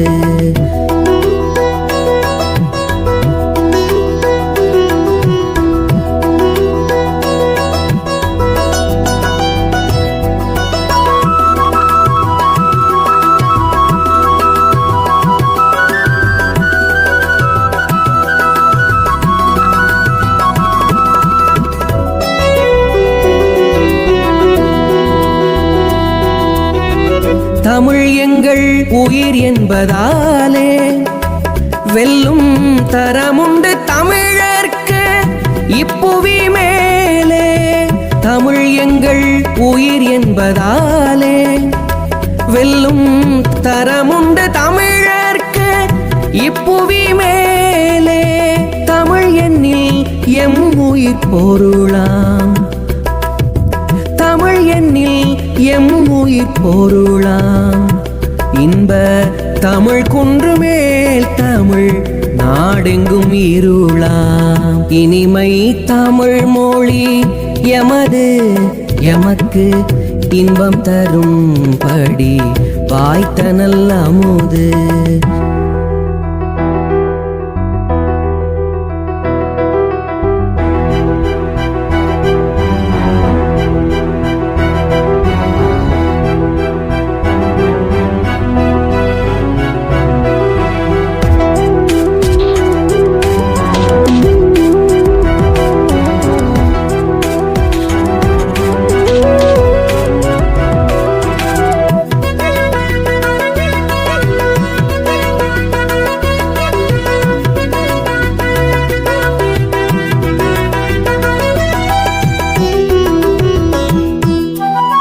தமிழ் உண்டு தமிழ் மக்கள் உண்டு, இன்ப தமிழுக்கு நாளும் செய்வோம் நல்ல தொண்டு. தமிழ் உண்டு தமிழ் மக்கள் உண்டு, இன்ப தமிழுக்கு நாளும் செய்வோம் நல்ல தொண்டு. தமிழ் என்று தோள் தட்டி ஆடு, தமிழ் என்று தோள் தட்டி ஆடு. நல்ல தமிழ் வெல்க வெல்க என்றே தினமும் பாடு. இனிமை தமிழ் மொழி எமது எமக்கு இன்பம் தரும்படி வாய்த்த நல்ல அமுது. இனிமை தமிழ் மொழி எமது எமக்கு இன்பம் தரும்படி வாய்த்த நல்ல அமுது. கனியை பிழிந்திட்ட சாறு, கனியை பிழிந்திட்ட சாறு எங்கள் கதியில் உயர்ந்திட யாம் பெற்ற பேரு. இனிமை தமிழ் மொழி எமது எமக்கு இன்பம் தரும்படி வாய்த்த நல்ல அமுது. வாய்த்த நல்ல அமுது, வாய்த்த நல்ல அமுது. இனிமை தமிழ் மொழி எமது எமக்கு இன்பம் தரும்படி வாய்த்த நல்ல அமுது. இனிமை தமிழ் மொழி எமது எமக்கு இன்பம் தரும்படி வாய்த்த நல்ல அமுது. கனியை பிழிந்திட்ட சாறு, கனியை பிழிந்திட்ட சாறு எங்கள் கதியில் உயர்ந்திட யாம் பெற்ற பேரு. இனிமை தமிழ் மொழி எமது எமக்கு இன்பம் தரும்படி வாய்த்த நல்ல அமுது.